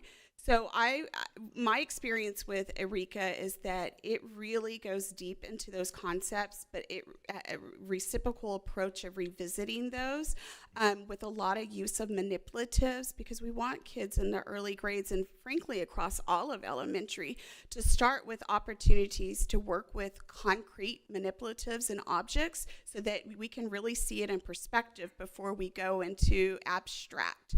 And that's something I really appreciate about that Eureka resource. Okay, thank you. And just one more question. The employee collaboration, is that pretty universal across our region and state? And I didn't know, I know our teachers or employees pay for that, but I didn't know if we were competitive with what we charge versus other districts. I don't know if you're aware of that or not. Yeah, my colleagues in and around San Antonio, a lot of the districts offer some sort of tuition base. I do generally once a year, maybe once to 2 years, we'll do a survey of what the current daycare rates are in Bernie. Our rates are significantly less. So you're going to get a lot of bang for your buck. Our tuition-based hours are 7 a.m. to 5 p.m. because we know we have teachers at the high school who are working after school after 4 o'clock. And so we do offer those extended hours, and the tuition is considerably lower than any of the daycares in the area. Yes. Thank you. Yeah, I'll just say thank you. Great presentation. I was a preschool teacher for many years, and it's amazing how much they can learn at that age and, like you said, change the trajectory. So thanks for taking care of your teachers, because it's a thankless job, and they're not only preparing those students, but they're also preparing those parents as first time having students. So that's also part of their job that not many people know, but it's an important piece of the puzzle. And I'm just curious, I haven't taught preschool in a while, but what does an assessment look like for our 4 and 5-year-olds today? Some of it is what you would expect, like letter names, letter sounds, some basic math concepts such as counting, one-on-one correspondence. Some of it is teacher survey, teacher questions, so that we can gain an idea about their social emotional learning, their ability to problem solve, interact. We'll do surveys on their writing, so we'll collect writing samples to see are they at an expected level for their age, and then are they making growth. So we do assess 5 different areas, content and the social emotional, as well as the health and communication. Great, thank you. Mm-hmm. I have one quick question on the numbers. So 271 PK students, we have 17 classes. So we bumped up to 3 over at Fair Oak. So what is like kind of the threshold? What do you think is a good number for a size of a class for PK students? A great question. So TEA defines that as 1 teacher per 11 students. And so your paraprofessional would count as a teacher. So realistically, and I don't say this very often, you could have 22 kids in a class. But our district has invested heavily in pre-K, and we try to maintain an 18 or less number of students in the classroom. And that we have found has tremendously benefited our children, the well-being of our teachers, and allows us to continue to have a mixed and inclusive program so that it's not a one-size-fits-all or we're separating kids into different buckets. It is a very mixed program, and we find that having the lower numbers really helps manage the learning and improve our outcomes. So at Fair Oaks, y'all bumped up when you were kind of getting close to that 18 number, you added another classroom. Yes. Okay. Yes, because they used to only have 1 classroom, and so now all of our campuses have at least 2, and that's to meet the needs and the growth. And Thank if you. One campus, I'll just add, if one campus gets overfilled, we will transfer students to another campus so that we can try to maintain that number as closely as possible. Thank you. Anything else for Ms. Munn? Good questions, comments, sir. Thank you very much. Thank you. Okay, next up we have Ms. Pomeroy with Creating Connections, Family and Community Engagement.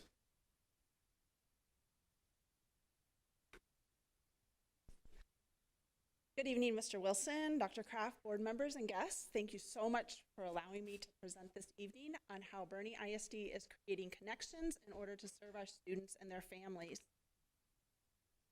Tonight I'll be presenting on our goal around engagement. Our goal is for 100% of Bernie ISD family and community stakeholders to feel like they're part of a culture of trust where they feel engaged and valued. The purpose of tonight's presentation is to define family and community engagement, to explain our process for how we're developing family engagement in Bernie ISD, and to explain our next step. So, Texas Education Agency defines family and community engagement for everyone. Basically, it states that families and community members and educators will work together in an equal and respectful partnership to create and provide effective system-wide support for student learning and development, early childhood into college, a career, or the military. The most important thing that I hope to get across tonight is there is a difference between family involvement and family engagement. Family involvement is a supportive role. Family involvement is a family attending sporting events, fine arts activities, Grandparents' Day, veterans presentations. It also includes chaperoning field trips, volunteering, and in Bernie, we're very fortunate because we have families that have dedicated just in 1 year last year over 35,000 hours of family involvement. Family engagement looks a little different. Family engagement is a collaborative partnership. It's outcomes-based. It's around goals. It's around things that we want to achieve and learn together. So these things look like academic nights, all pro dads, our site-based decision-making committees, coming together at parent, student, teacher conferences, setting goals together. And in Bernie last year, we had approximately 158 activities that would have qualified that as across the district. When we talk about community engagement, we live in this wonderful community, right? We all contribute to this community and hope that we're creating a workforce that can come back here and make a safe, prosperous area for us to all live in and work in. But community engagement is really a mutually beneficial relationship between the school, families, and surrounding communities. It enhances our children's experiences.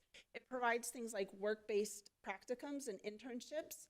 It supports our well-being through mental health care or physical care, and it contributes to the community at large. And we're so fortunate within our area to have major partnerships with Organizations like Love Kendall County Kids, which provided over 600 backpacks filled with supplies. Hill Country Daily Services, which provides our counseling support, which provides resources at a phone call. Hill Country Daily Bread, providing a multitude of resources, clothing, food, Blessings in a Backpack. We could just go on and on and on. And it's not just the big nonprofits, it's the smaller community-based families that we can reach out to and again, have that partnership with. Altogether, we know and research tells us that family involvement plus family engagement plus community engagement results in improved student outcomes. And we're thinking about all students, every day. So tonight, I want to kind of give you a view into our world and the work we're doing around family and community engagement. The first thing is that we've come together to create a vision for Bernie ISD and our family and community engagement. So it's listed there, but we brought together counselors, members of student support services, parents, teachers to create this vision. And it's that Bernie ISD will have family and community engagement as a distinguishing character of our school districts. We'll be welcoming, collaborative, we'll have an environment that inspires and empowers, and again, focused on that whole child, which is keeping all of our students healthy, safe, supported, engaged in everything that we do. The practice is currently that we are having our principals as well as our counselors document and log all of their events. From that, we're looking and reviewing to determine the purpose, the patterns, and the outcomes of those activities. Are they involvement? Are they engagement? And the reason why that's important is when we're working on student outcomes, we really want to be goal-driven. We want to be intentional. We don't want to just have involvement activities. We want to have this that goes a little bit deeper so that we're pushing our students to achieve the district goals, their personal goals, our campus goals. From that, we're also trying to identify barriers and challenges. We know that there are barriers that we create that keep families from being engaged.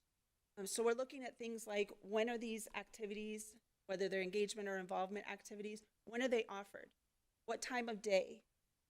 Are they a series of events or a one-time event?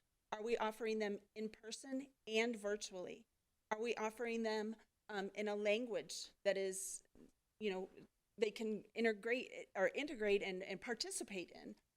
Do we have any cultural barriers that are prohibiting families from feeling comfortable to coming to the schools? From that, we've started to develop our framework. Our framework is based on Dr. Karen Mapp's dual capacity framework, and this is a reciprocal framework. We both benefit. It's mutually beneficial, both to the family and to the school. So when we look at it, we're building capabilities. We're teaching families, but also our families are teaching us. We're looking at connections. How do we empower one another? How do we connect with those that are in our community, but also who's within our schools that provides that learning opportunity and brings families in? What are our beliefs, and how do they connect to our core values? Do we see families as assets, as partners, authentic partners in the work that we do? And when we put all of that together, how does that develop our confidence, our self-efficacy, our belief that we can achieve anything, we can reach any goal because we're all better because of it? There are opportunities within our district, but are we maximizing the opportunities? So when we look at these components, 6 different types of family engagement activities, are we broad enough, or are we just kind of limiting ourselves? So looking at parent and family engagement, opportunities to communicate and collaborate, volunteer, learn at home, contribute to decision making, and also networking.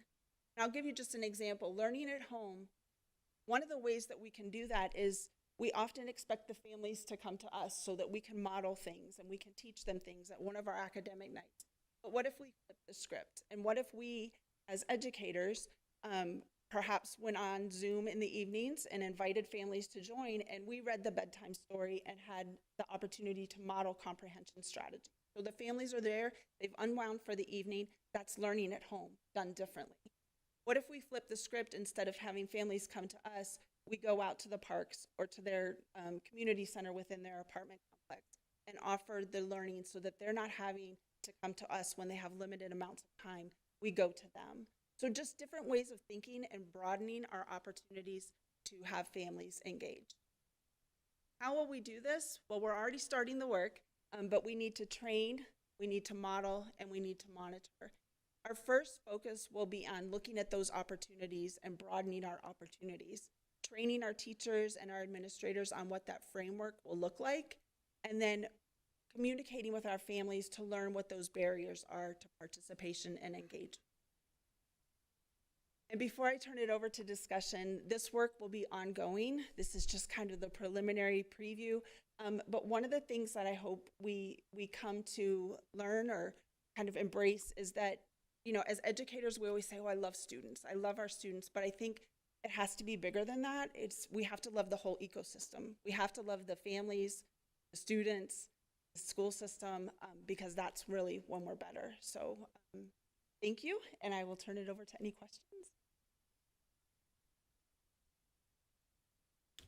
Great, thanks. Great presentation. Any questions, comments for Ms. Pomeroy? I thought it was, I thought it was a great presentation. Some of the stuff you talked in there, I love our posture that we're having and we've had, and we're kind of getting even expounding on, of getting families involved in really meaningful ways. You know, I think that families are a huge asset, just like you said, and the more we can get parents involved, the better. I love what you said about identify challenges and barriers. You know, there's certain sets of the population that we just don't get the involvement like we'd like, you know, and it's good for the kids when everybody's involved. And so identifying those challenges and barriers and getting the word out about how people can get involved, and I think that's awesome. You know, everything we can do there is, and then, you know, learning at home. I think that's one of those things you mentioned too. Bedtime stories over Zoom. That's all good stuff. I think it'd be hard to underscore how important all of this is, and us doing it better and better. I think it's kind of something in the background that it's not directly. You know, you're not going to see the STAR test go up in the next 5 minutes from it, but you'll see it go up a lot in the next few years by doing the stuff that you're talking about. It's a long-range goal and plan. Krista, I have a question. So are you all able to target, let's say, like the non-English speakers? We are, yes. And what are we doing with, you know, that particular, I know there's so many languages that we have to. We're very fortunate in our district that there is a lot of support for our emergent bilinguals. We have our coaches, our emergent bilingual coaches, who provide resources to our teachers, and then our teachers also connecting with the families. So we have, over this past year, working with Triana, who you guys met a couple weeks ago, kind of determining what can we do better in order to meet our families, what their needs are, what their learning objectives are, helping them set goals, but also, again, not expecting them all just to come to the school. How can we do that outreach? How can we connect with them in their community, learning what they need from us, like having those conversations, being very mindful that we need to provide all of the resources and all of the communication in their native language. And our district, that's challenging. Right now, I think some of you may have seen in some of our newsletters and correspondence, I mean, we need a male mentor who speaks Mandarin, and we are on a mission to find, you know, that person. But I just think that valuing that, respecting the cultures, and then figuring out what are the family's needs and how do we meet those needs. But we have tremendous resources both within our, you know, school community, but then on the kind of perimeter, right? So it's our mission to find those things, and it's important. And do we utilize like a translation service if parents need to make, or rather, I guess we have to make calls to parents, yes, or them vice versa? Yes. So we can do that. Yes, we do. We have access to a translator and translation services. Perfect. And we have used those. Thank you. Sure. Thank you for pouring your heart into this vision. I think it can be life-changing, and I think it will be. So let us know how we can support you. Thank you. Great, thanks everybody. Thanks, Ms. Pomeroy. Wonderful. Okay, next up, we got the annual technology report by Mr. Babcock.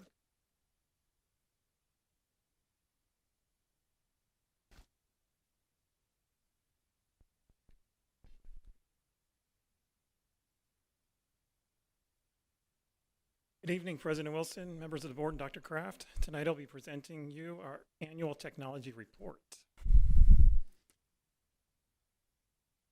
Technology services staff emphasizes the core values in all of our work, and we know that all our work impacts all of our district students and staff. That work also impacts all the different areas of the school district scorecard, so we know its importance and value. One of my goals, and one of the goals in our technology plan, is to further expand our collaboration efforts. And so one of those ways was to establish our Technology Advisory Council that we established in the fall of 2023. Through that committee and that council, we established our 2024 through 2027 technology plan.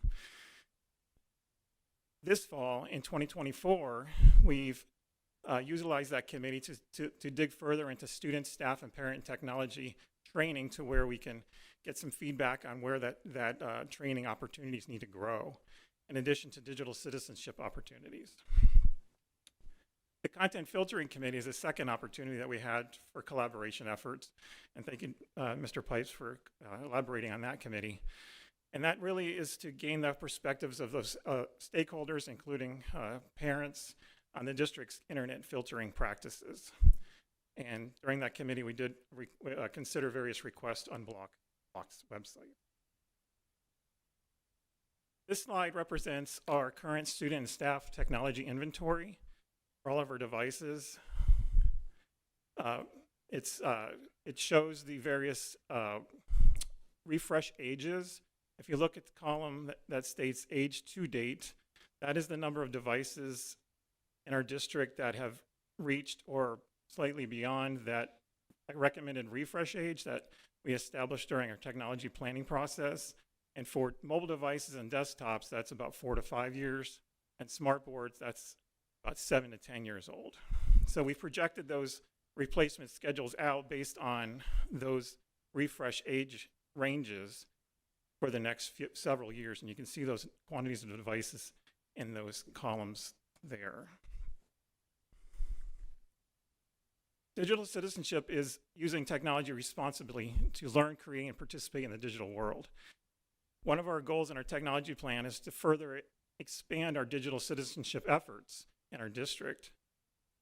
And to that end, we've established several goals to further expand that program and to build faculty and staff awareness and understanding and provide our students with the skills and knowledge to make sure that they're aware of the technology, using technology ethically and responsibly. So the end goal would be to foster a culture of responsible and ethical technology use across our district and with our students and staff.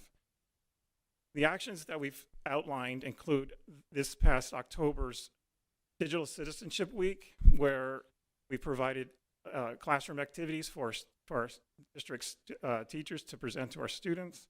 As well as this spring, we've got a district digital citizenship program advisory committee we'd like to establish.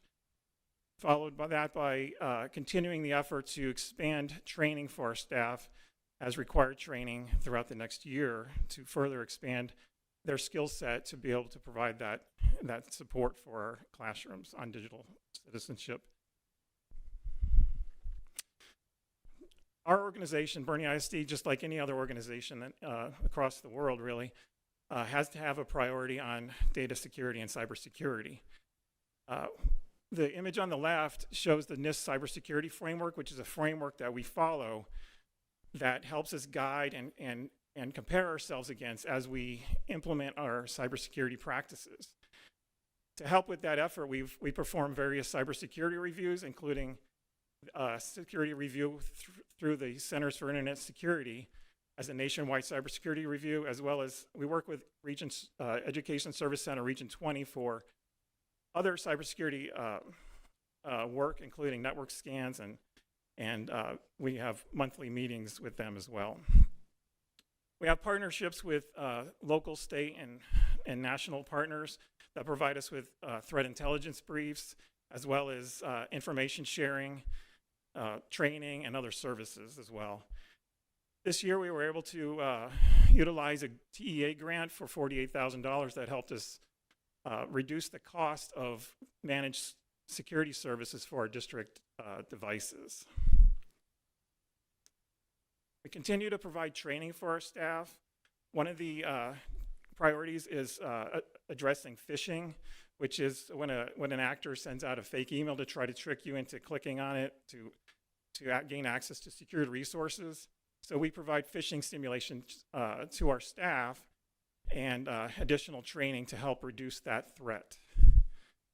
This past year, we've done several tabletop exercises to practice our cybersecurity incident protocols, and we plan on continuing to do that in the spring as well. Our network and infrastructure team has a lot of carries a lot of hats with managing a lot of devices on our network. To help with that, we've got several student interns that help us and are working in partnership with our technology technicians. This fall, we've got 3 student interns working one-on-one with the technicians to help us with everything from Chromebook repairs to helping with work orders and our help desk. This past summer, we had 6 that helped us with various technology projects and deployment efforts as we prepared for the new school year. Some of the projects that we completed this past year, including a replacement for our data storage system that's in our data center, as well as all the technology, purchasing, implementation, and deployment across all the different facilities during the construction projects. Upcoming projects include our phone system refresh and our district-wide network and Wi-Fi refresh as well. Altogether, we support over 20,000 user devices. That includes Chromebooks, laptops, desktop machines, iPads, and smartboards. With about 39,000 network devices, which includes all the network switching equipment, as well as phones and everything connected to our network, such as cameras and various other things. Altogether, we had about 5,700 work orders year to date, and you can see on the right, there's a chart that shows the top work order by type, and from that, you can see the various things that we support, from password resets to Chromebook repairs to helping with printers and application support. E-Rate is a federal program that's provided to school districts that offers discount rates for services such as telecommunications and internet services. The discount rates provided to school district is based on the poverty levels, and so Bernie ISD's discount rate is about 60%. There are 2 funding categories in the E-Rate program. Category 1 provides discounts for network circuits between the sites. Those are the connections that we have that connect our network to the various schools, back to our data center, as well as internet access. This year, we've received funds to help with those costs in the amount of $110,000. Category 2 of E-Rate provides for funding to help with internal connections. This is the cost of replacing switches and routers, firewalls, things like that, as that equipment ages and we expand into as our district grows. That budget is established at 5 years as a 5-year segments. So the budget that was established currently was between 2021 through 2026. The way that E-Rates establishes that budget is based on a per student allocation of $167. And then based on our 60% rate, that comes out to be about $1 million. So this year, this 5-year budget remaining amount is about $982,000, which we're planning for using with our network and Wi-Fi project that we're planning on kicking off soon once we receive funding commitment decision letter from the E-Rate program, which we're hoping is soon. That concludes my report. Are there any questions or comments? Thank you. Mr. Babcock, any questions, comments? Yeah, just a question on the student devices. You did a refresh schedule. You know, what is kind of reached the recommended age limit? Do we have any money left over in the bond from the 22 bond to fund some of these things, or? The money remaining in the bond is dedicated to specific projects. We've got a little bit left in there to finish off the Viola Wilson classrooms as the school populates. There's a little bit of money left over to finish off, provide devices as the district grows in the next 2 years, as well as there's money allocated in there for the Bernie Middle School South and North construction projects. So Sean, 5,735 work orders for this year so far. That's January to now. So that's every day, including the summer, or Yes. you're just talking about the school year? No, it's everything. Okay. Yeah, we work year round, so there's And your staff, how many folks do you have? we have so there's 6 technicians that would address those work orders. Okay. There's 1 help desk analyst that answers the phone and enters the work orders. And then there's 4 systems administrators that handle the network equipment. Are y'all able to do like a 24-hour turnaround, or is it just pretty like you resolve those issues? Like, just kind of trying to think of time frame for. Yeah, that's a great question. We've been looking at that.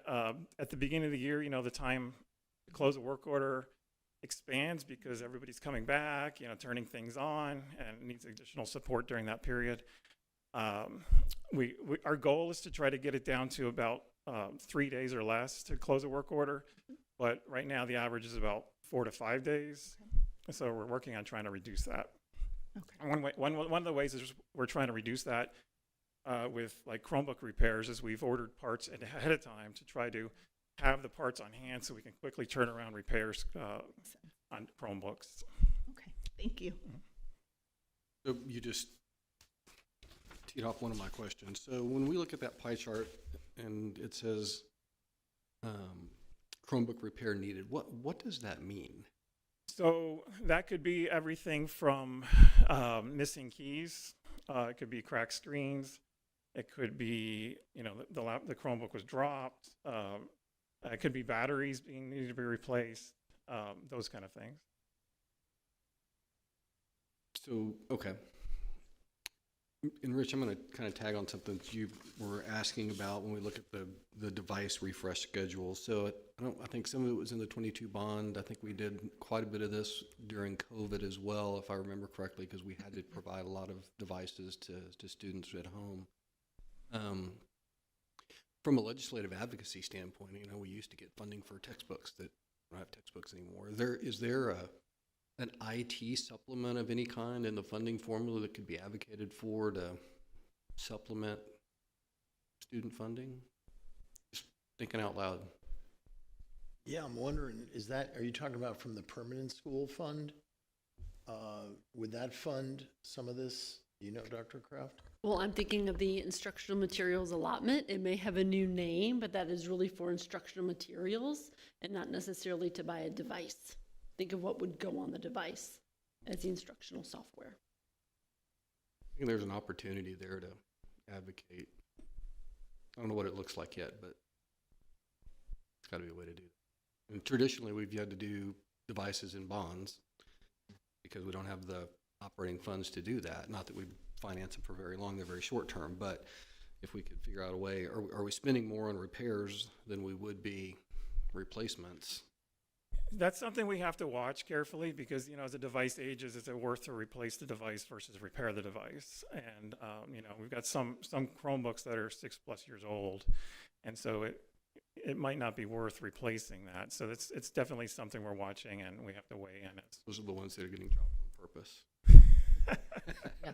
Now, great report. Thank you, Sean. Well, yeah, Carlin, because, I mean, I was just doing the math and, you know, I think I know how much a Chromebook runs and it adds up. I mean, what you have on the refresh list I suspect we don't have what's left over in the bond. That's why I was asking the question.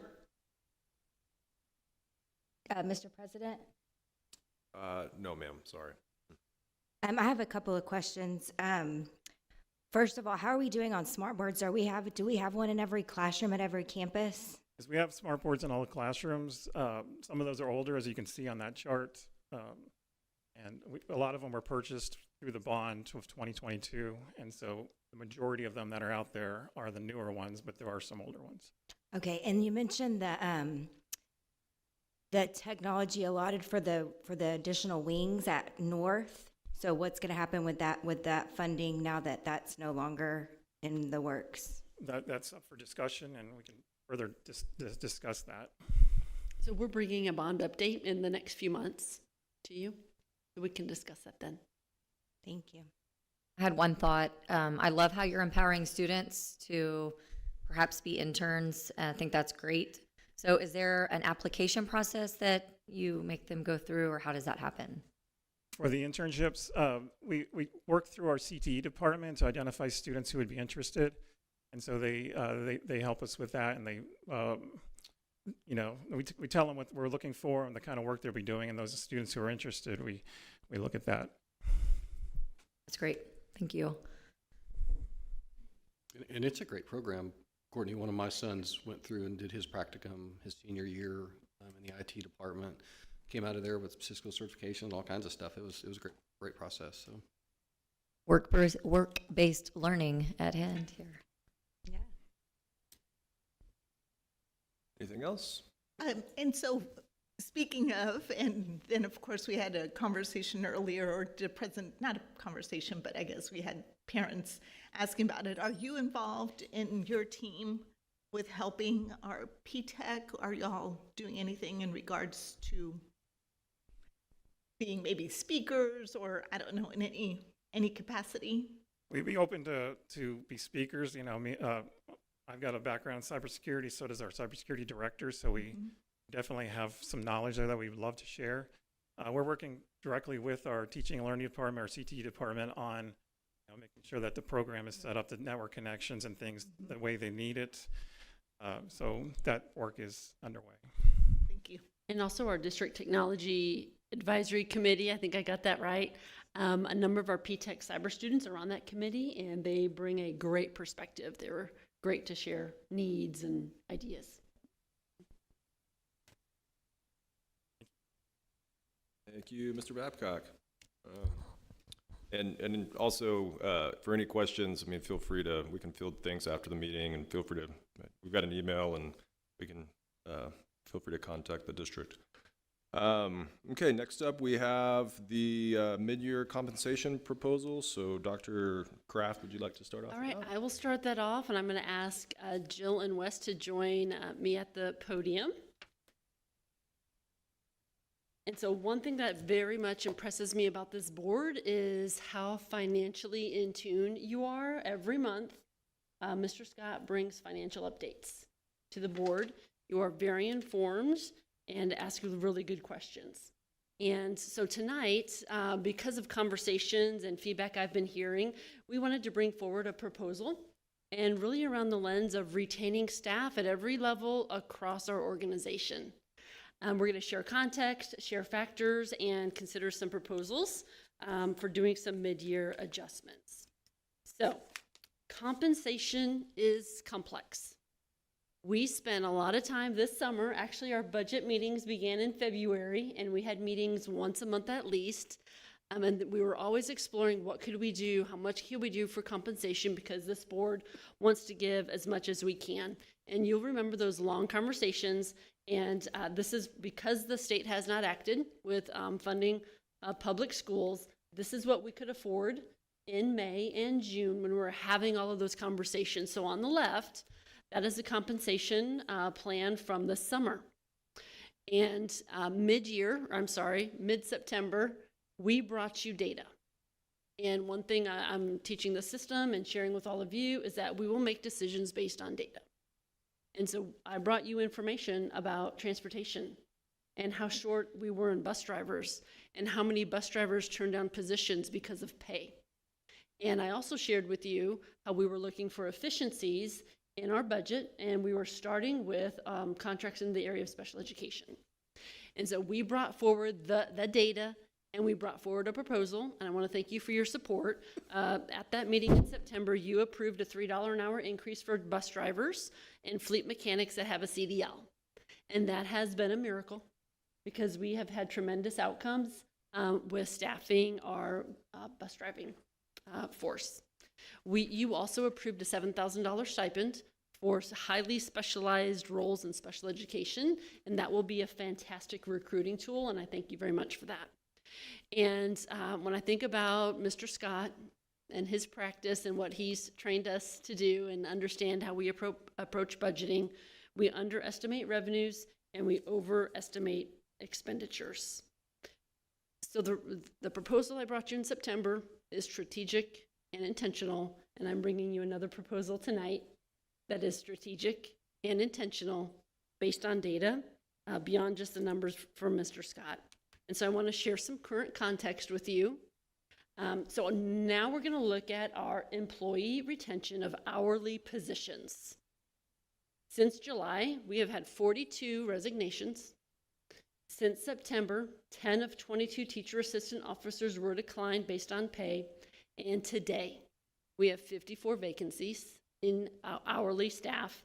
18 of those vacancies are teacher assistants.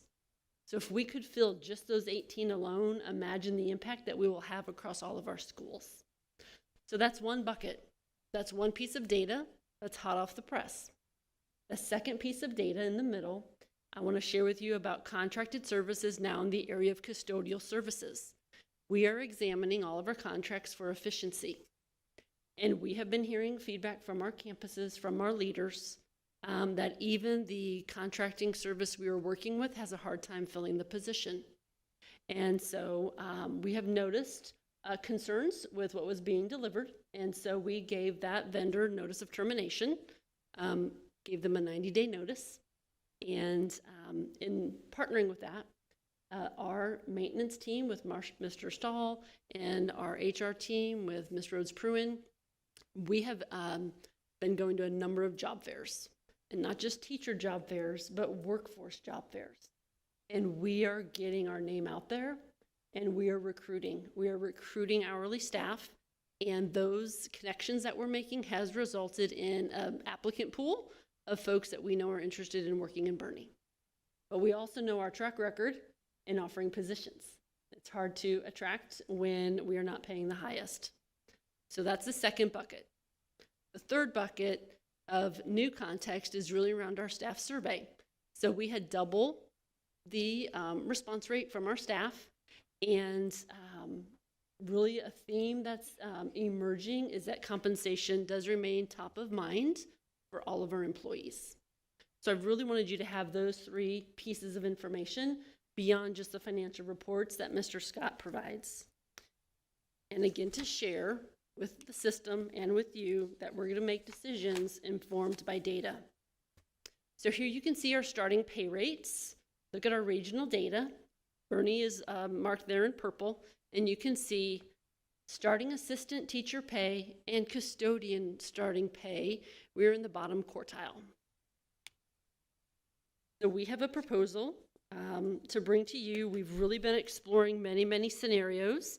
I know there was an interest from our trustees to give a raise mid-year to professional staff. We did explore that. We consulted with TASB, but we learned that really we can't give a % raise in the middle of the year due to contractual law.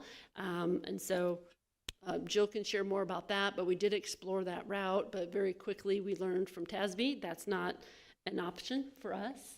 And so then we wanted to, bring forward two proposals that we know would make a big impact and our employees would greatly appreciate. So the proposal I have tonight for you is to consider increasing the hourly rate by $1 for staff effective January 1st. We've done the math, and that would be an impact of around $312,000 for the spring. We know going into next year, that's a recurring cost. So when we start our budget year, we know that we would have to double that amount and build that into our budget planning for the next school year. And then on the right, we are proposing that we provide a $350 retention incentive to all employees in December, and that is a one-time expense. And so we know that number for our employees is around $550,000.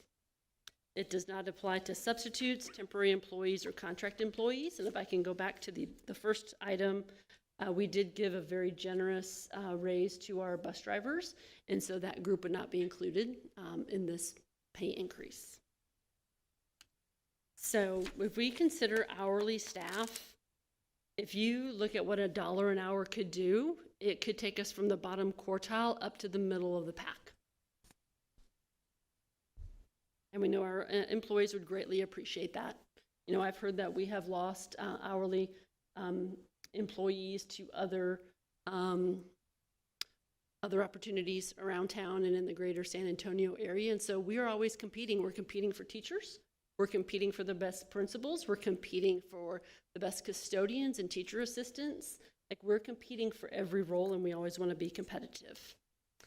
And so the dollar a raise increase mid-year adjustment would apply to those individuals on the left, and it would not apply to the individuals on the right. And I want to share with you why we feel comfortable making this adjustment in the fall. We have seen increased enrollment over where we budgeted. We have improved attendance over what we budgeted. We have seen increased weights in CTE and PTEC courses at that high participation rate. We have increased interest revenue over what we budgeted. And the state changes the way it funds students with unique learning needs. And so you can see our proposed expenditure that we're proposing tonight is around $858,000. And you can see our proposed revenue increases is at $1 million. So I'll ask Mr. Scott if he wants to add any context to that information. Yes, I'd just like to say that the as it's proposed in the offsets with the revenue, I think it's appropriate that state funding is a recurring revenue going forward. It's appropriate to offset that with the recurring expenditure that we're putting forward. Interest income should be spent on one-time things, and the retention incentive proposed would be a one-time. That has resulted in the proposed amendment before you now. So we'll stop there and turn it over to you, Mr. President. Great. Well, thanks for the information. I mean, you've given us a lot of good data here, I think, and it's been very well thought out and a lot to think about. So yeah, let's just get it, everybody's thoughts. Do we want to start over here on this side? Is that all right? Or go popcorn? Go for it. Wow. No, thank you. Thank you, Dr. Kraft, for the explanation. I think it's very important. I can speak for everyone on the dais right now to say that funding the people who educate our children and take care of them every day is a top priority of this board. And we're at the unfortunate time frame where we have to approve a budget in June based on students that are going to show up in August. And you never can predict that. We try to be pretty accurate, but it's always going to be a percentage of error in there. So I think many of us had a concept of, can we do a mid-year raise? We did compensation raises in the budget when we approved it.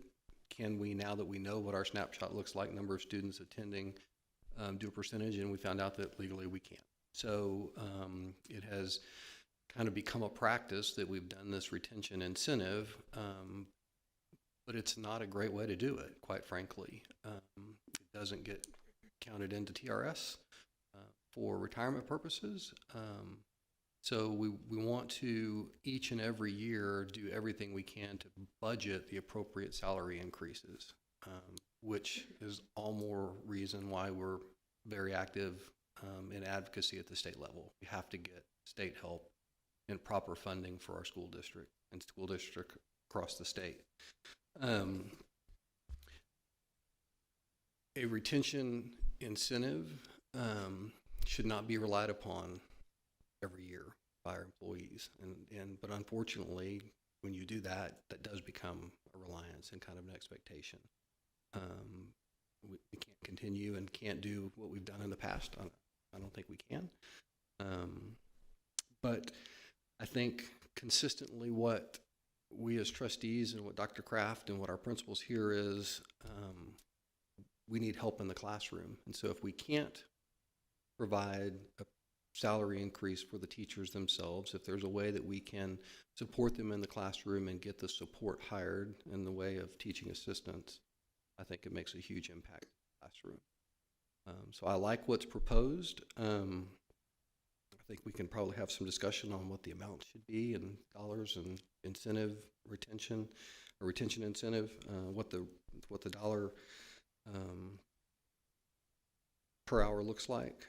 But I'm certainly want everyone to know that this is a priority. We have to educate we have to take care of the people who are educating our students. And thanks to you for your commitment to delivering the data that helps us identify the best way to do that. So I'll kind of stop there, but that's kind of my thoughts right now. Anybody else on this side? No worries. Go for it. So yes, I of course agree with everything Cartlin said, but I do want to remind us that we need to stay mindful of, making sure that we're not making our deficit larger. When we adopted the budget, we were at 5.2 deficit, if I'm not mistaken, million.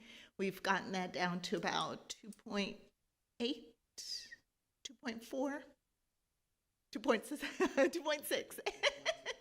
What is it? Current amended budget is 4.2 million. Deficit of 4.2 million. Wow. That's a lot of money to have a deficit under, and to increase that deficit, I just personally have a hard time with.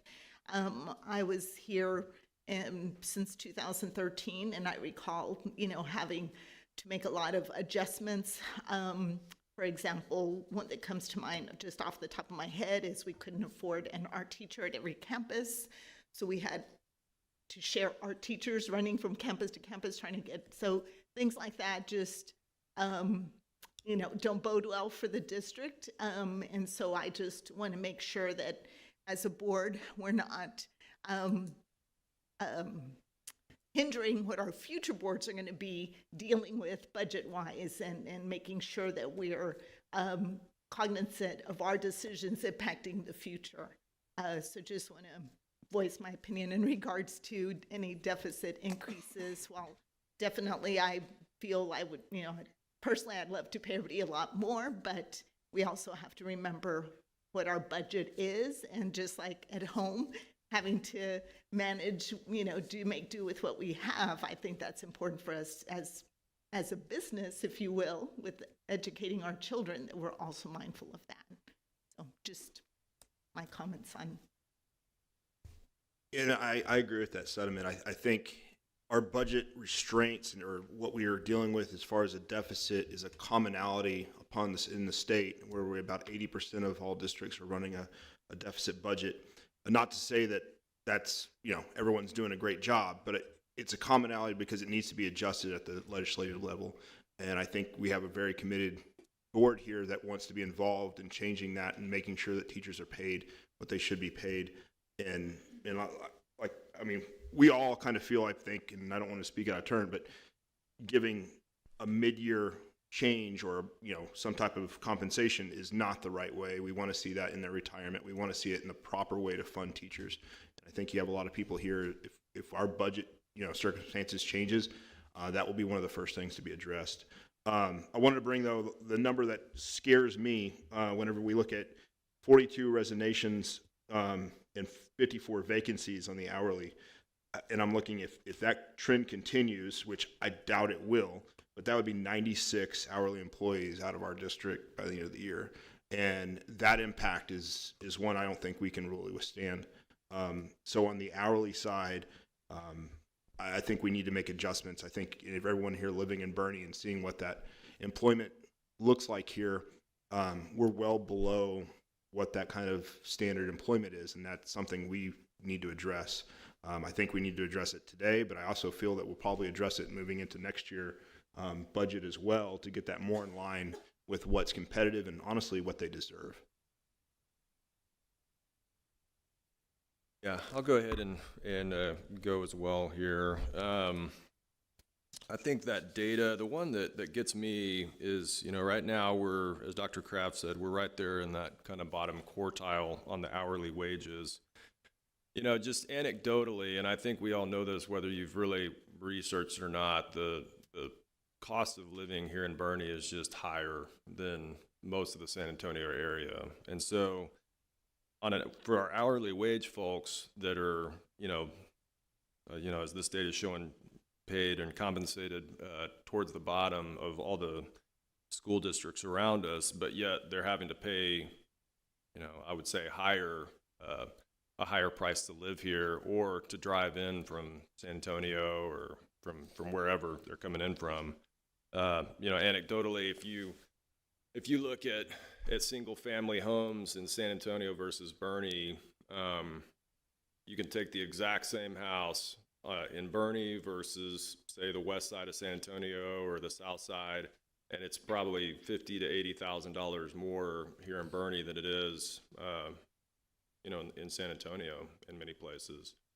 And so I think that's not only are we lower for the hourly employees, but there's a significant percentage of cost of living there that also is in real wages puts us even further towards the bottom, I would say.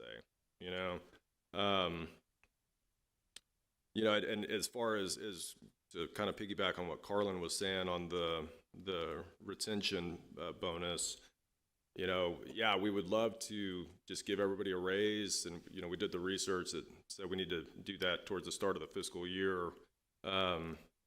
But we have been doing that retention bonus, and it's probably a good thing to not just cut it off right here. So, I think we've in toying with the numbers here. I mean, I think if we did $1.25, honestly, for the hourly workers, and then coupled that with moving the retention allotment from $350 to $300 for everyone, I think that'd be the same budget impact. It should work out to roughly the same numbers, and that'll get us closer to the top of the scale there in the hourly wage there in those boxes. So just something for us to all think about. Those are my thoughts. And thank you. What bothers me is the 54 vacancies, and if you go back to look at what all those vacancies include, I've been in that setting where that TA's been missing and how it domino affects that office, that cafeteria, that classroom, whatever it may be, and it ultimately ends up, impacting our students, and it can be exhausting for everybody involved. I don't think that will be, going under what our normal deficit, what we approved our deficit to be. I think I would like to, as everyone's kind of has stated, I would like to kind of get away from the incentive. We don't necessarily say bonus, but the incentive. Thank you. To try to go more into salary going forward, but I do know that, we have a lot of couples. We have a lot of couples that are both teachers, and we have families that are teachers, and that could be a significant help for them over the holidays. So if we did decide to go up to the $1.25, that would be a little over $160 difference for their income each month, which I think would be very beneficial. And it would also give us one step forward to trying to get to that $18 mark over the next few years, to try to stay competitive.